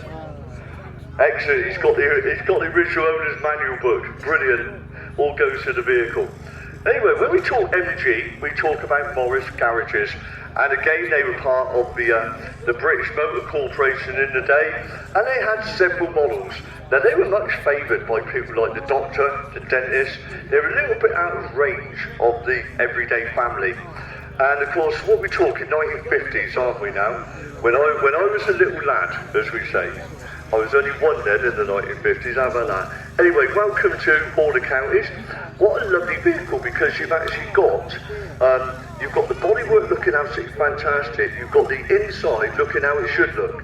And, you could treat all those seats and all the leather, but you've left it with its patina. For nearly 50 years, and I've never done anything to it really, so this is as it is. It was supplied by Regent Motors in Cheltenham to a friend of mine's father, and when he passed away, Rod asked me if because I had several of these before, would I like to buy it, so I aspired to buying it then, and I've had it ever since, and it had done 64,000 miles when I bought it, and it's now done 81,000, so I haven't used it a great deal. I tell you what, that is amazing for its age, is it? 1,000 miles, everyone, on the clock. That is incredible. Now, one thing that I made mention of earlier on, when you stand next to these vehicles and you stick your head down, you can smell the vinyls, you can smell the carpet, you can smell the headlining in the vehicle. And this is a smell that never ever leaves an old vehicle. It will be exactly the same on this one. It will be even more so on the coach-built examples of the Austin 7 and the Austin 10, because that is a smell that never leaves. I bet when you jump in there in the mornings, it hits you, does it? Yeah, it's amazing, it's brilliant. Anyway, we're going to look at this London Register's Morris 1000. Got a nice bit of paper in here with a bit of information. It's been off the road for 41 years. What's the story behind that? It was in a barn for 41 years, and I come and bought it. It's quite a good car on the outside, but underneath all rotted. You could see the floor when you got inside. Yeah, it took me 3.5 years to do it. And of course, you cannot put a price on that, can you? The amount of time, effort, love and money that these guys put in their restorations, and supported by the family as well. You can't put a price on a vehicle like this. But what a lovely colour. I've not seen that. Was that a genuine Morris 1000 colour? Colour, I made it for 6 months. It's called Latte, Malte Latte. Colour, modern colour. Very, very nice indeed. Beautiful.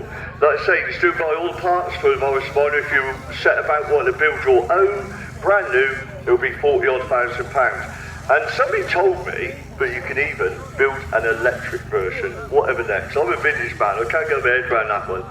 Right, look at this, we got another of the Gloucester registered vehicles on the plot today. Anyway, Austin 7, coach built. Just look at the inside, you can see the skills we had as a nation, can't you? With things like the door cards and the dashboard. It's all carved in wood, the dashboard, and it'll be exactly the same in the Big Brother one here, the Austin 10. So anyway, coach built vehicles, what we're talking, 1930s? 1936. And those were the days where you could get this for about £450. Oh, I wish I could. I'd go back and get a few. Yeah, it's lovely, isn't it? But, you know, timber floor, timber frame vehicle, covered in metal. That was the days when we built by hand. No production lines as we think of now when vehicles are built. All done by laser nowadays, aren't they? Computers. Back in those days, it was just pure hard graft. So you've got a little side valve engine on these, haven't they? Yes. Side valve, yes. Yeah. Has it got any little quirky bits? Because every vehicle's got something quirky about it, hasn't it? Yeah, it starts easy on the starting handle. It starts quick on the starting handle, understand.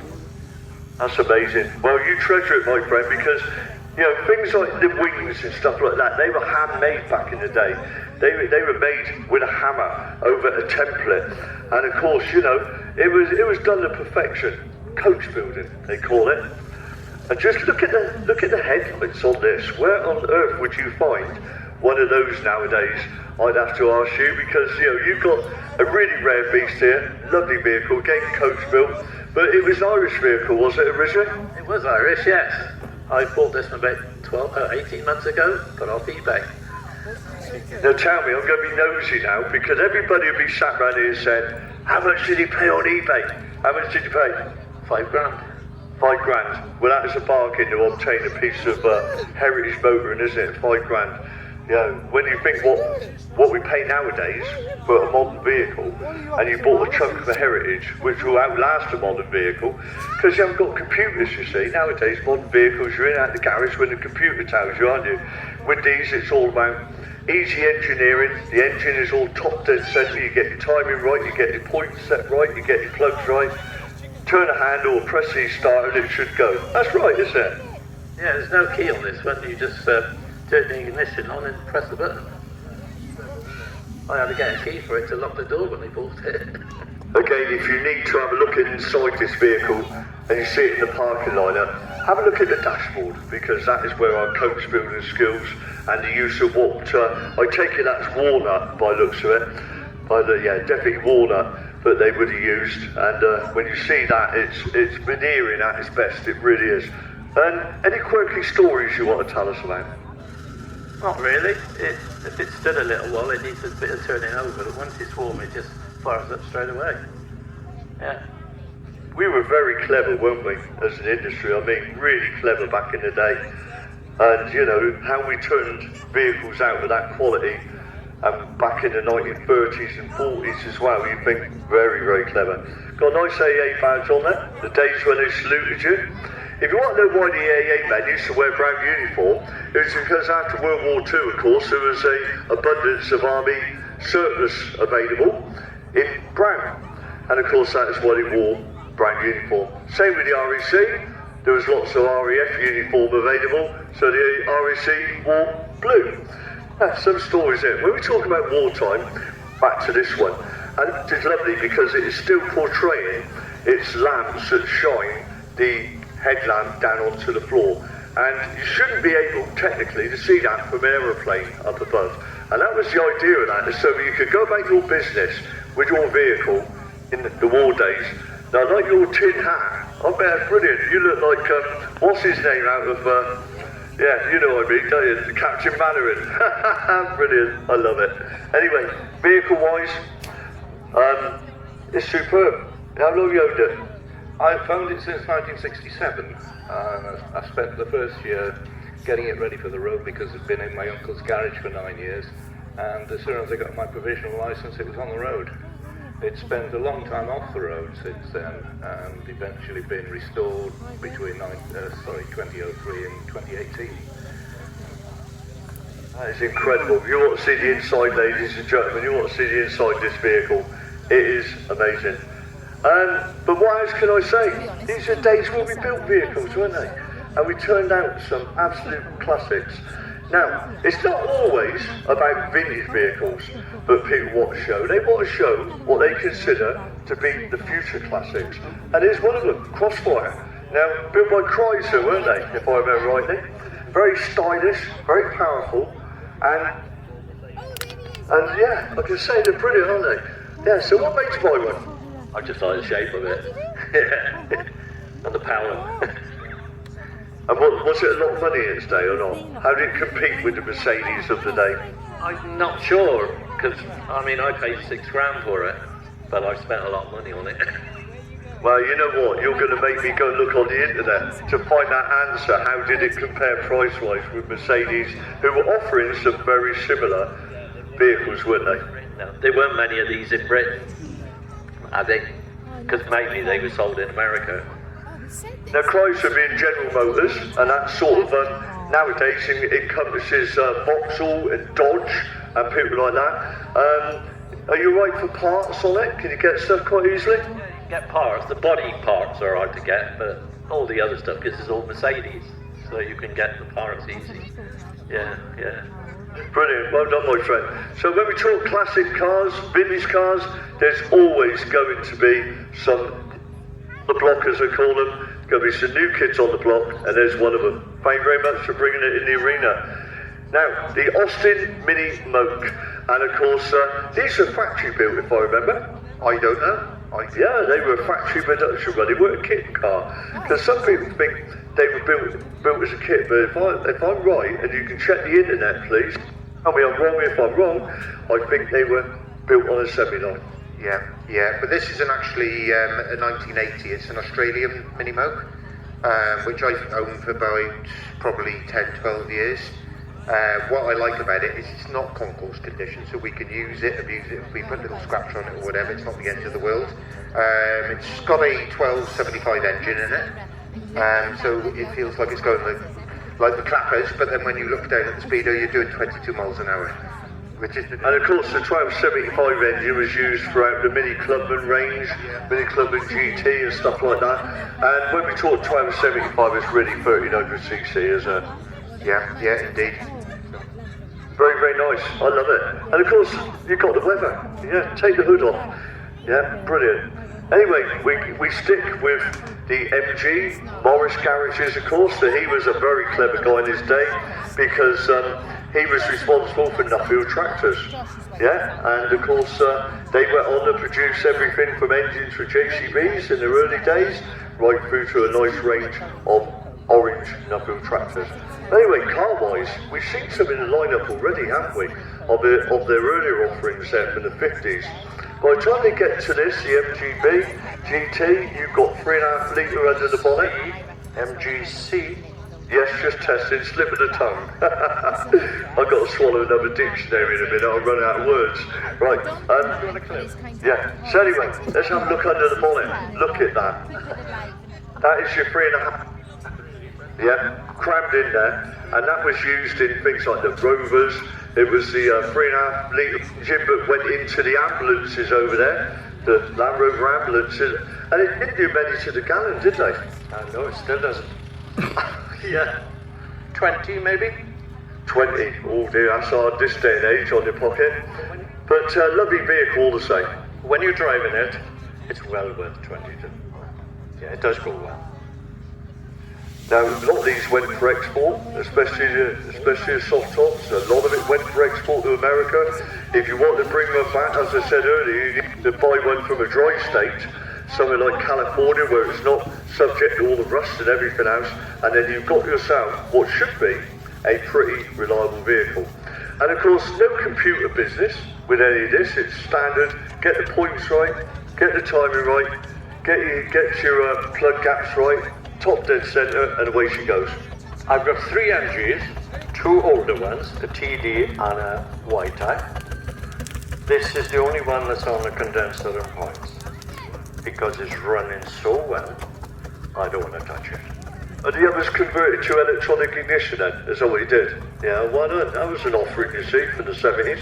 And I fitted servo brakes on the other two older ones, which a lot of people totally didn't like the idea of. But I'll be honest, it stops a bit better. But this one's got a servo as standard anyway.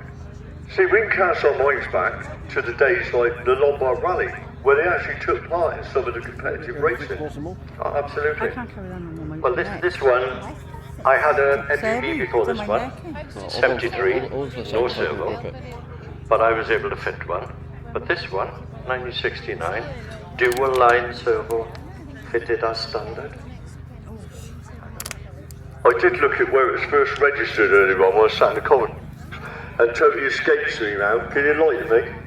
I used to bring a gender, but yeah. British car from new. So I was fascinated really about the cars. Well, if you see me in the box, I've got it on my list, alright, and I'll help you out there. Anyway, back to the family Ford Escort. Just look at this for an offering. And of course, this is the 1300E. Now, not only did Fords make the Escort, they also driving, made what's that about? Martinas, and along all Marriage, their ranges, they always offered an E-version of each No, car. Mom was But when carriage you look at driving. this, I don't know what this that is is. family motoring, Well, that'll be and especially it's a very frugal engine. Families could only afford sometimes the 1100cc, which was the base model. You went up to Cheap the there, look. 30 you had a 30 GT, and then after that, if you had a deep pocket, you bought a Well, Bentley RS. But what Well, which way do you want to go? I mean, I don't know if we've done anything around there, to be honest with you. This is the 1300 1300E stands for the executive model, meaning all the trim and the trim inside would carefully grow. We've done that down here. I think no, we haven't done any of the tractors, I don't think.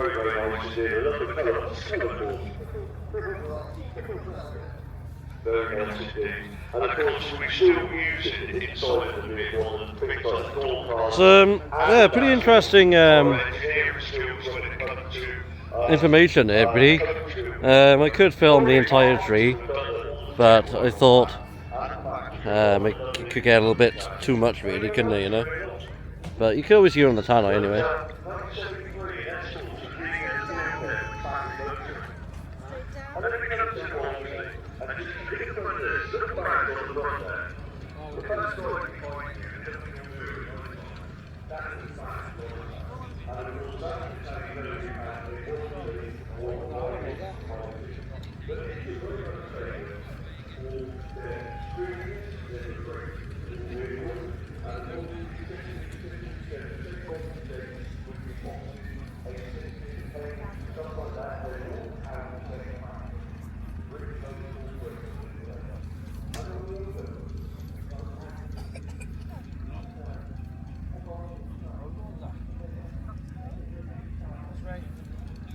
Oh, nice picture there, isn't it? Mm.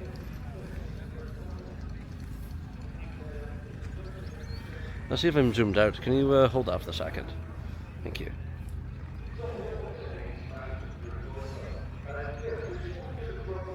If I'm zoomed out, otherwise, if I'm zoomed in, it'll make it look a bit fuzzy.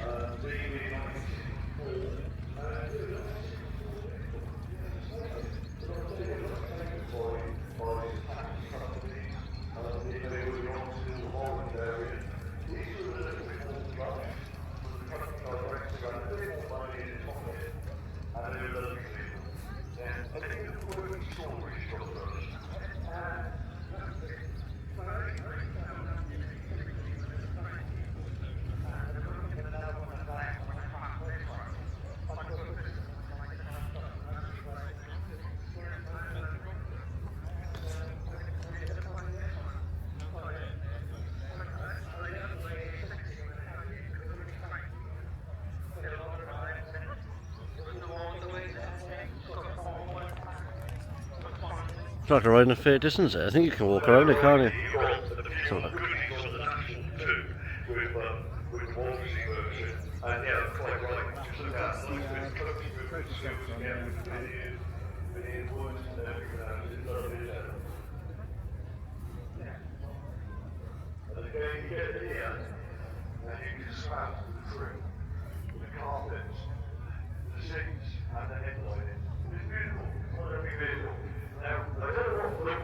Nowadays, to make them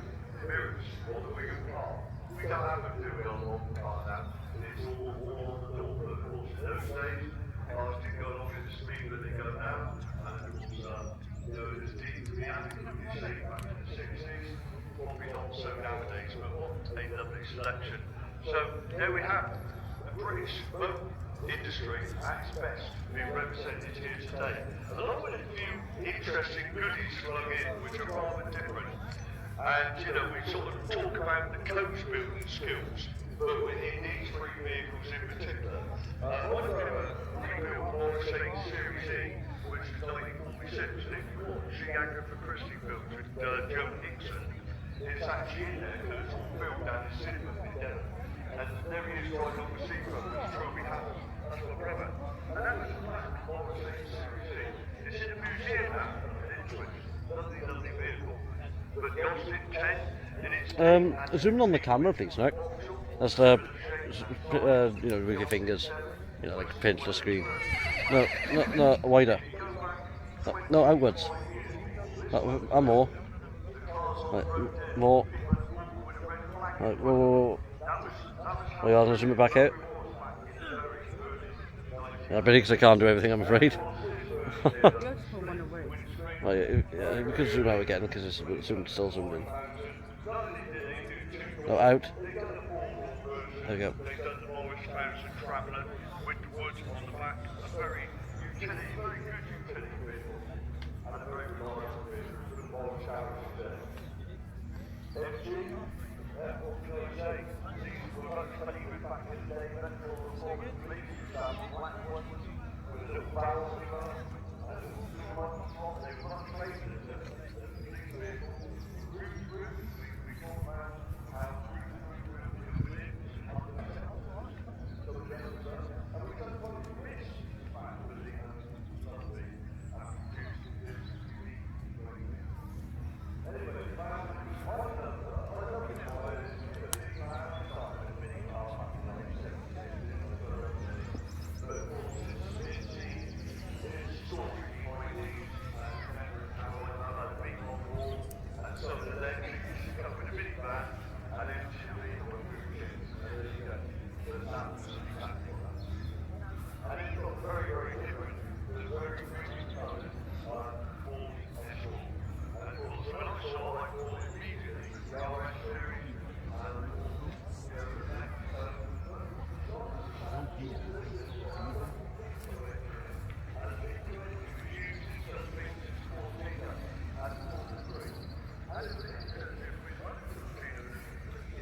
Yes.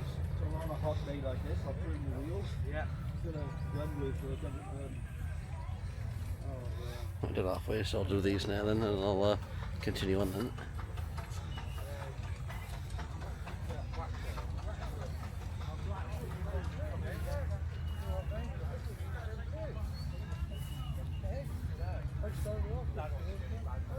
Yeah,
And he had to W on his hat, and he when I saw that tour, he said, "You can come up and tell me," he said, "I'll take you back to it."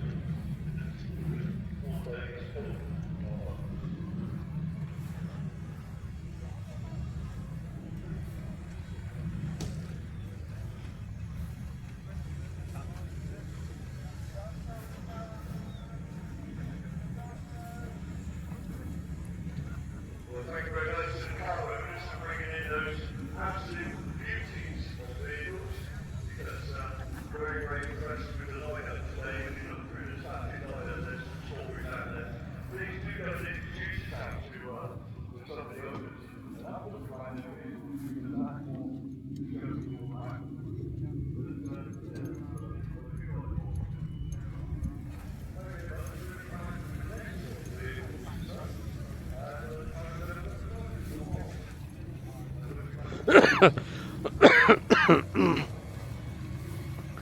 Pardon me.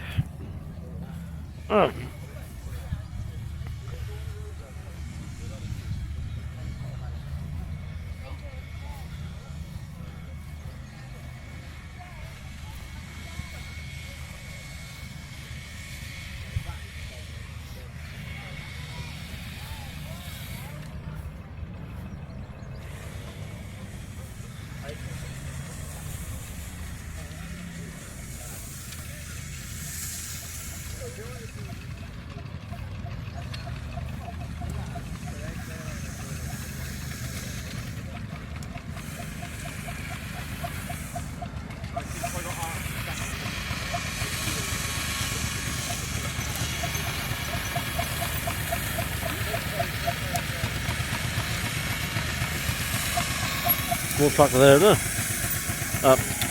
Tractor, steam engine, I mean.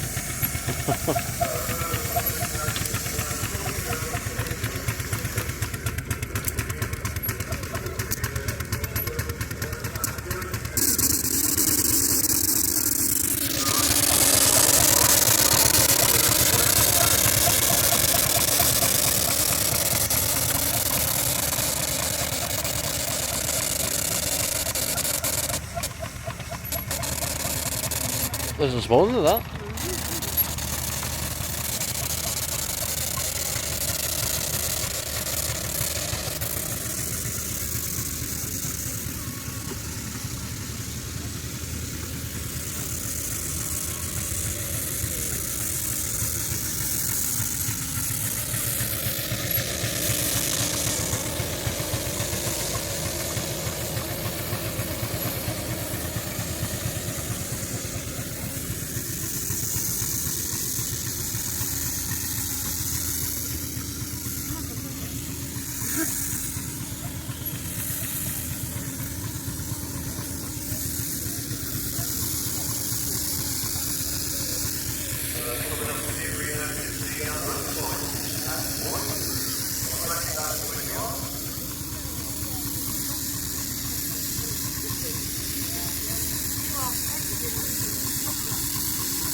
You know, the military vehicles, but if we have a look at them, then we know where we are then.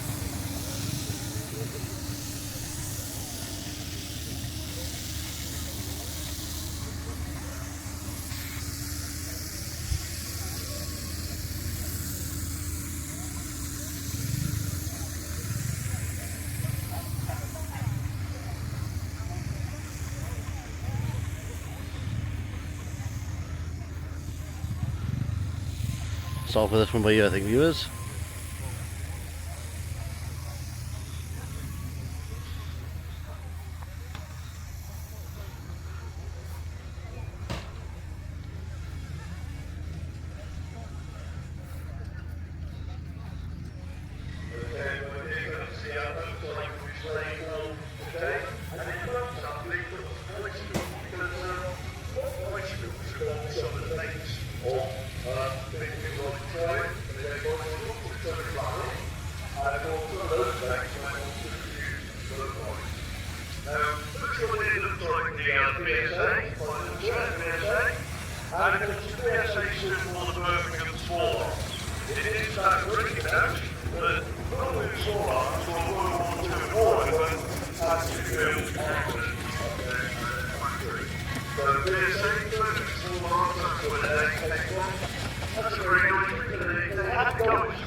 Right. Nice little Honda monkey bike coming behind me, there's a blue one over the other side, and they all was good fun because the old Honda sort of done the 50s version, the 50 version, the 70 and 90, and it appealed to a lot of people. It really did. Anyway, what have we got here? Which one was the one? Either way, they are very, very nice indeed. It's a big one, I think. Now this, yeah, 1964 model, all the way down Monkey Drive. Well, I've had a look at the superb, like we saw an example there. We got the BSA behind that one. And then something quite modern looking, but it's not, from 1963. Now most people started off with boat bikes at the lower end, they started off with a boat bike.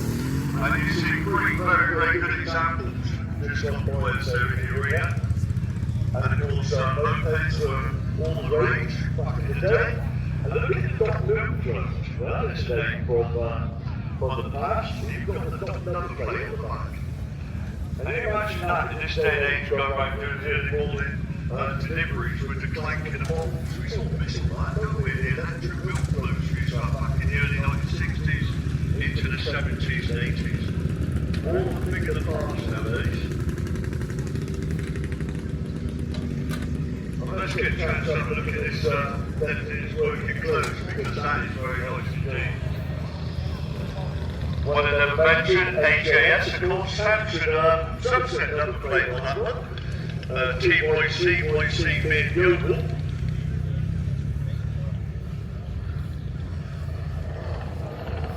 There's motorcycles there, buddy. What do they do? Yeah, I'll do a little bit of that then. With the little Honda monkey bike here, you used to be able to, in its day, it's a little commuter bike, so you're able to actually fold the handlebars down and take them on a train. Wouldn't be allowed nowadays, of course, without the safety and fuels and stuff like that. But yes, you could take them on a train. They were certainly something else, a little commuter bike. Yeah, very, very nice indeed. What's the matter, Roger? Are they doing running repair? No? Good man.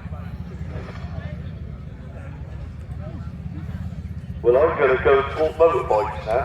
Motorbikes. Do you like motorbikes? Yeah? You like motorbikes? Good man. So do we. Look at this. He's got the bread on there. Beautiful. Like this. Missed the opportunity there, buddy. I feel like on the main arena, all the motorcycles finished.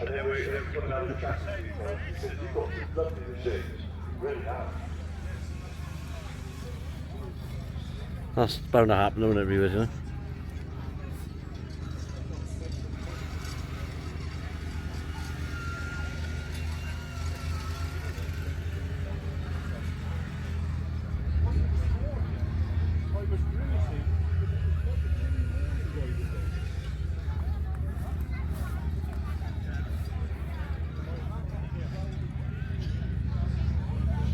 And the bikes are still coming in at the moment, so We're in no hurry with the bikes at the moment because we've got quite a bit of time. Do you think that's all the bikes that are coming in now? Yeah, do a couple of circuits, my friend, then you can join the lineup. Of course, Harley Davidson there, when you listen to the tone that it's emitting from a motorbike, you can tell instantly a BSA, a Triumph, and most certainly you can tell the Harley Davidson.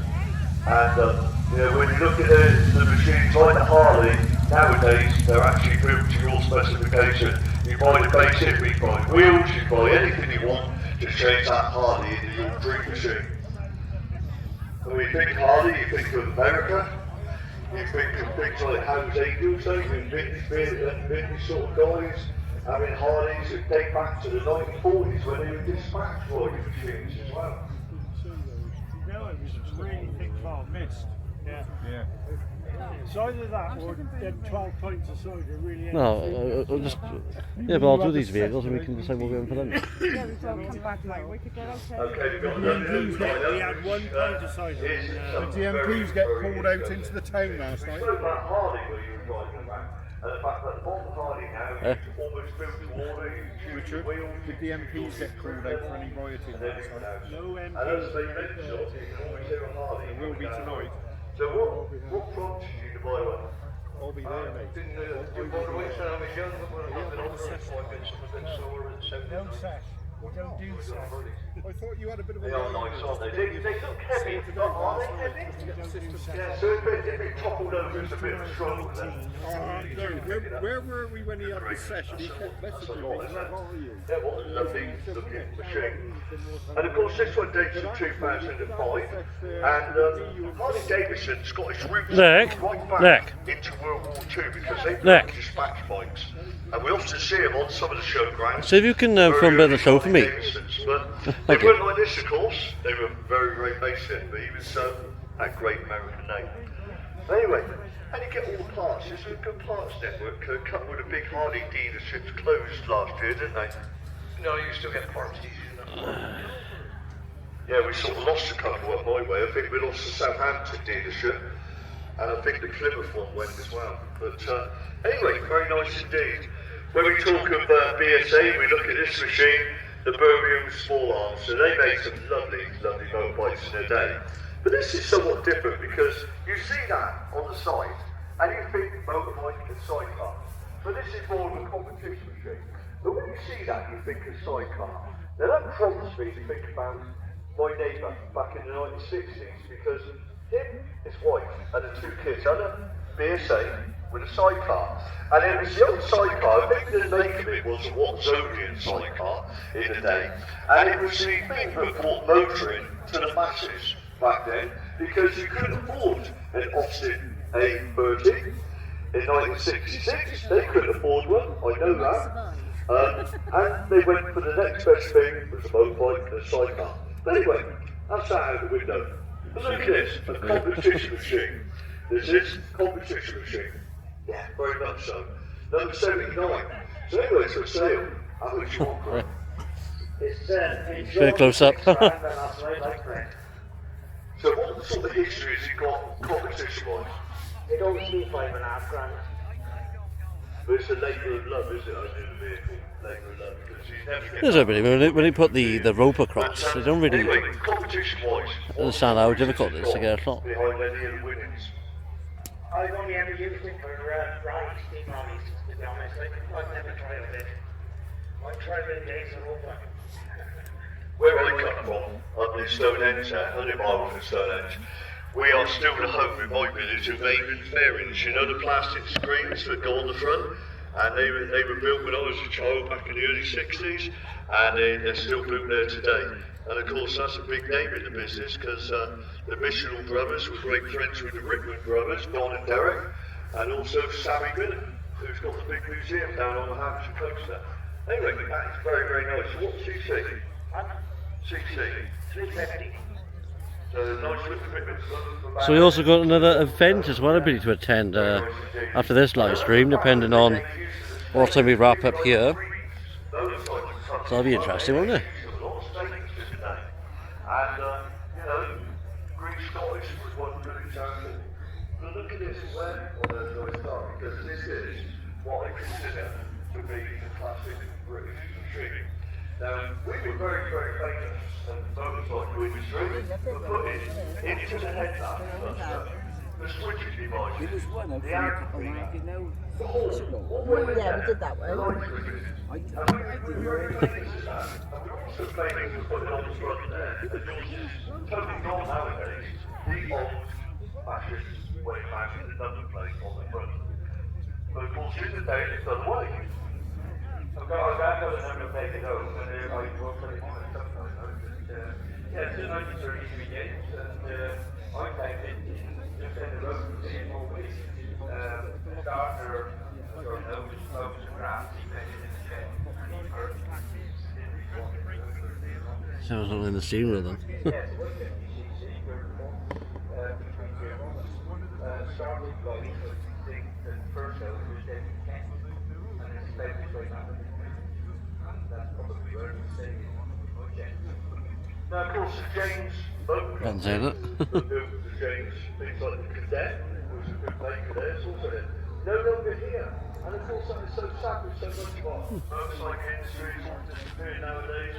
Sun shows went to India and they moved the streets out in India. But anyway, that's lovely. I have to say, you've got to leave it in its working clothes.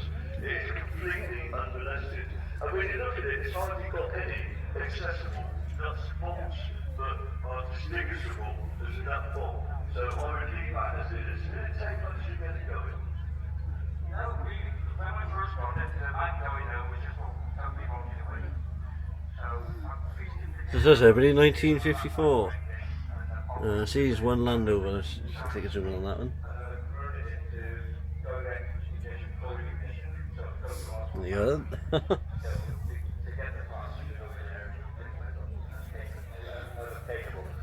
So yeah, and speaking of hardware, what you can do was it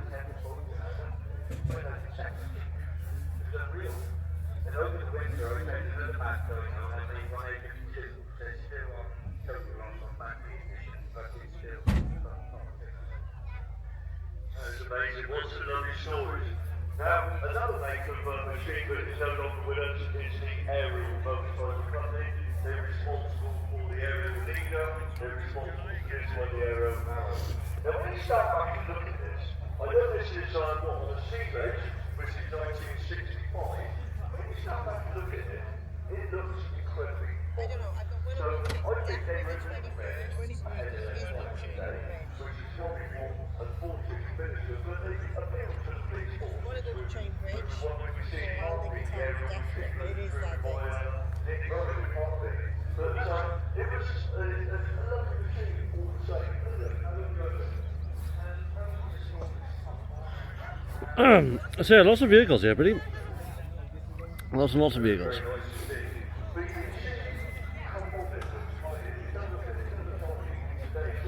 Well, next going to do a recording for the motorcycle show, everybody, but we've already missed the main parts of it all. Though.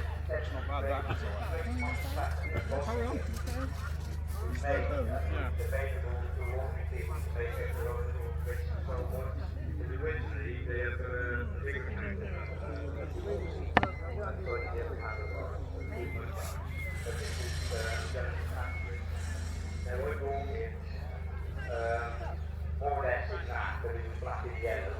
So I'll strip the motor first and just be bare seals in the bottom, but that's all that's very nice. And then close it, you're like 50 more days and over the front. Back to black and silver. And yeah, different days. Yeah, it's very nice.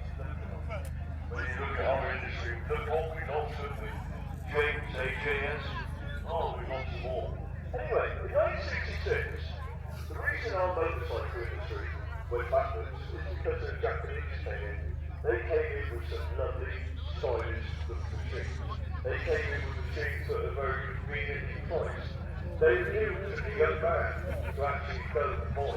They knew Honda, and they knew Yamaha, and Suzuki. And that is what happened in the 1960s to our motorcycle industry. We were sort of losing it a little bit then with style. We were just using our daily thing. But a lot of that is needed sort of blur of the Japanese stuff. This one, by the way, dates to 1975. And it's working close.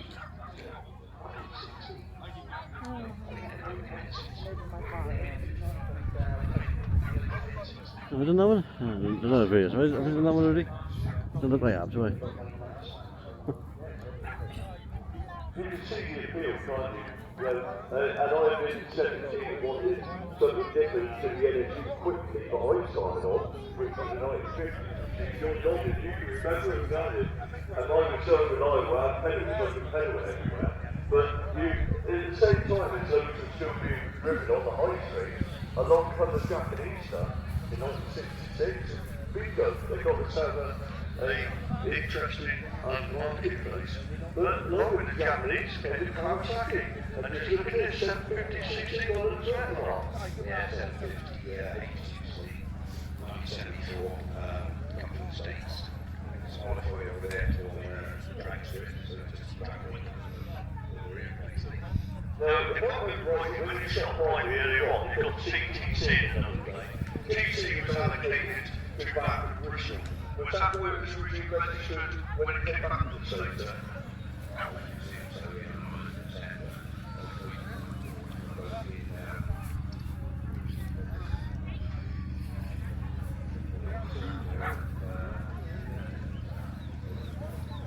Again, very stylish machine, very much able to keep up with everything on the road all the day.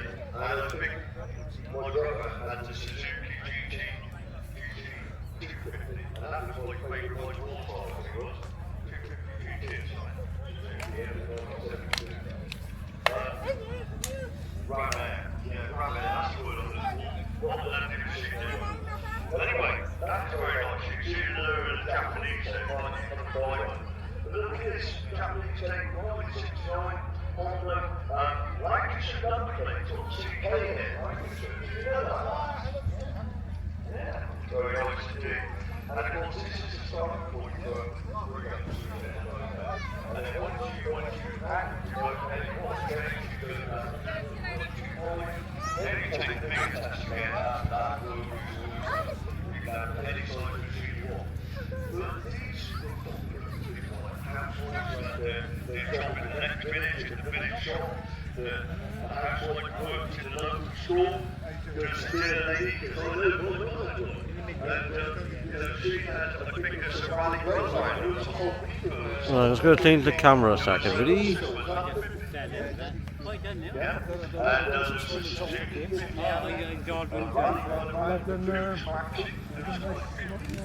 really, really interesting machines. So what we can do when you leave it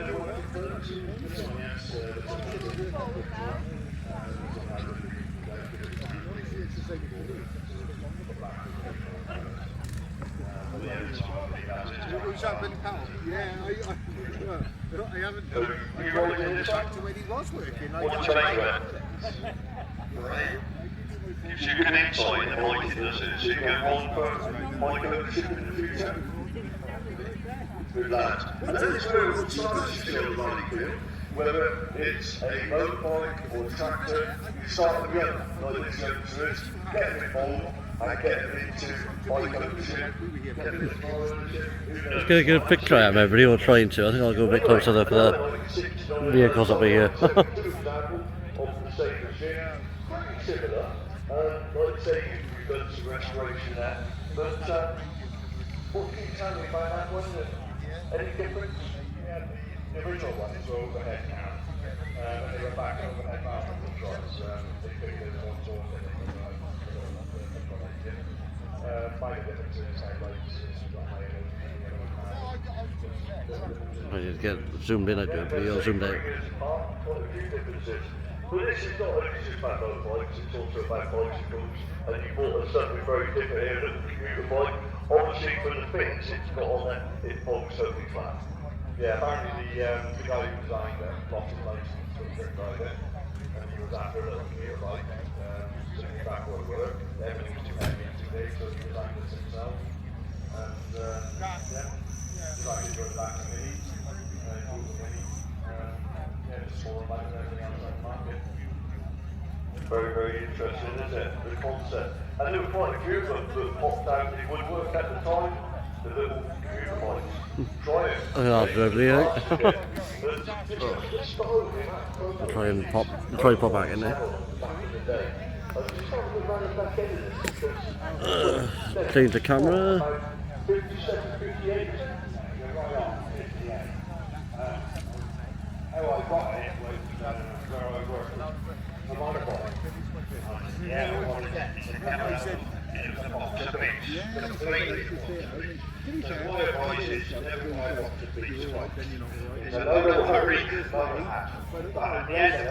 This is a 500 speed twin, but it's not what it should be looking like. The front's different, it's got smaller wheels, because my daughter got small legs, and she rides it as well. It's got smaller legs on it, wheels on it. And this is the end result of a couple. And of course that is where some of these exhibits very much start from a box of bits, don't they? And then it's down to the skills of these guys and the love and interest that they put into bike ownership to actually turn them into this. Thank you very much, my friend, I love it. Now, what we've got here, we've got another BSA crew with small arms, everything on the number plate, which is Bristol Barbarian again. What do you know about it? Well, it's not my bike. It belongs to an old man who's sitting over there who has difficulty starting it, so I've run it for him today. Poor old bugger. Give us a wave for bike owner, where are you? Give us a wave. There he is. Good man. Nice to see you on the running field. So was my connection with Bath and Bristol spot on? Okay, well done, thank you. Yeah, so you're obviously very privileged to ride it. So, nice machine. Super. It's quite bulky for a 250. Came out in 57. First unit construction, we had to say, the gearbox engine in one. And we had the lunar law coming in. Previously, you could ride any bike, but the lunar law 250 restriction. So basically, jumped on it and produced this. It's a lovely little bike. It starts very well. And nice bike, shame about the owner. But nice and stylish, wasn't it, in its day? But you can see how the bike industry actually lost control. And in come the Japanese with the style, the colours, the price, and the enthusiasm. But of course, you know, these things happen. We should have moved with the times. We did a bit later on, because some of the Triumphs and that actually tried to style themselves on the Suzukis and the Yamaha by putting their dials and that up on the handlebars, and they started to sort of retrench a little bit the ground there, but it was too late, Honda, the monkey bike. All the wow, camera next these to do 50cc, 70, 90, what's this one? This one's a special, so it's a 125. So it was built by my father-in-law, to my left here, over the lockdown. Couldn't get an original engine for it.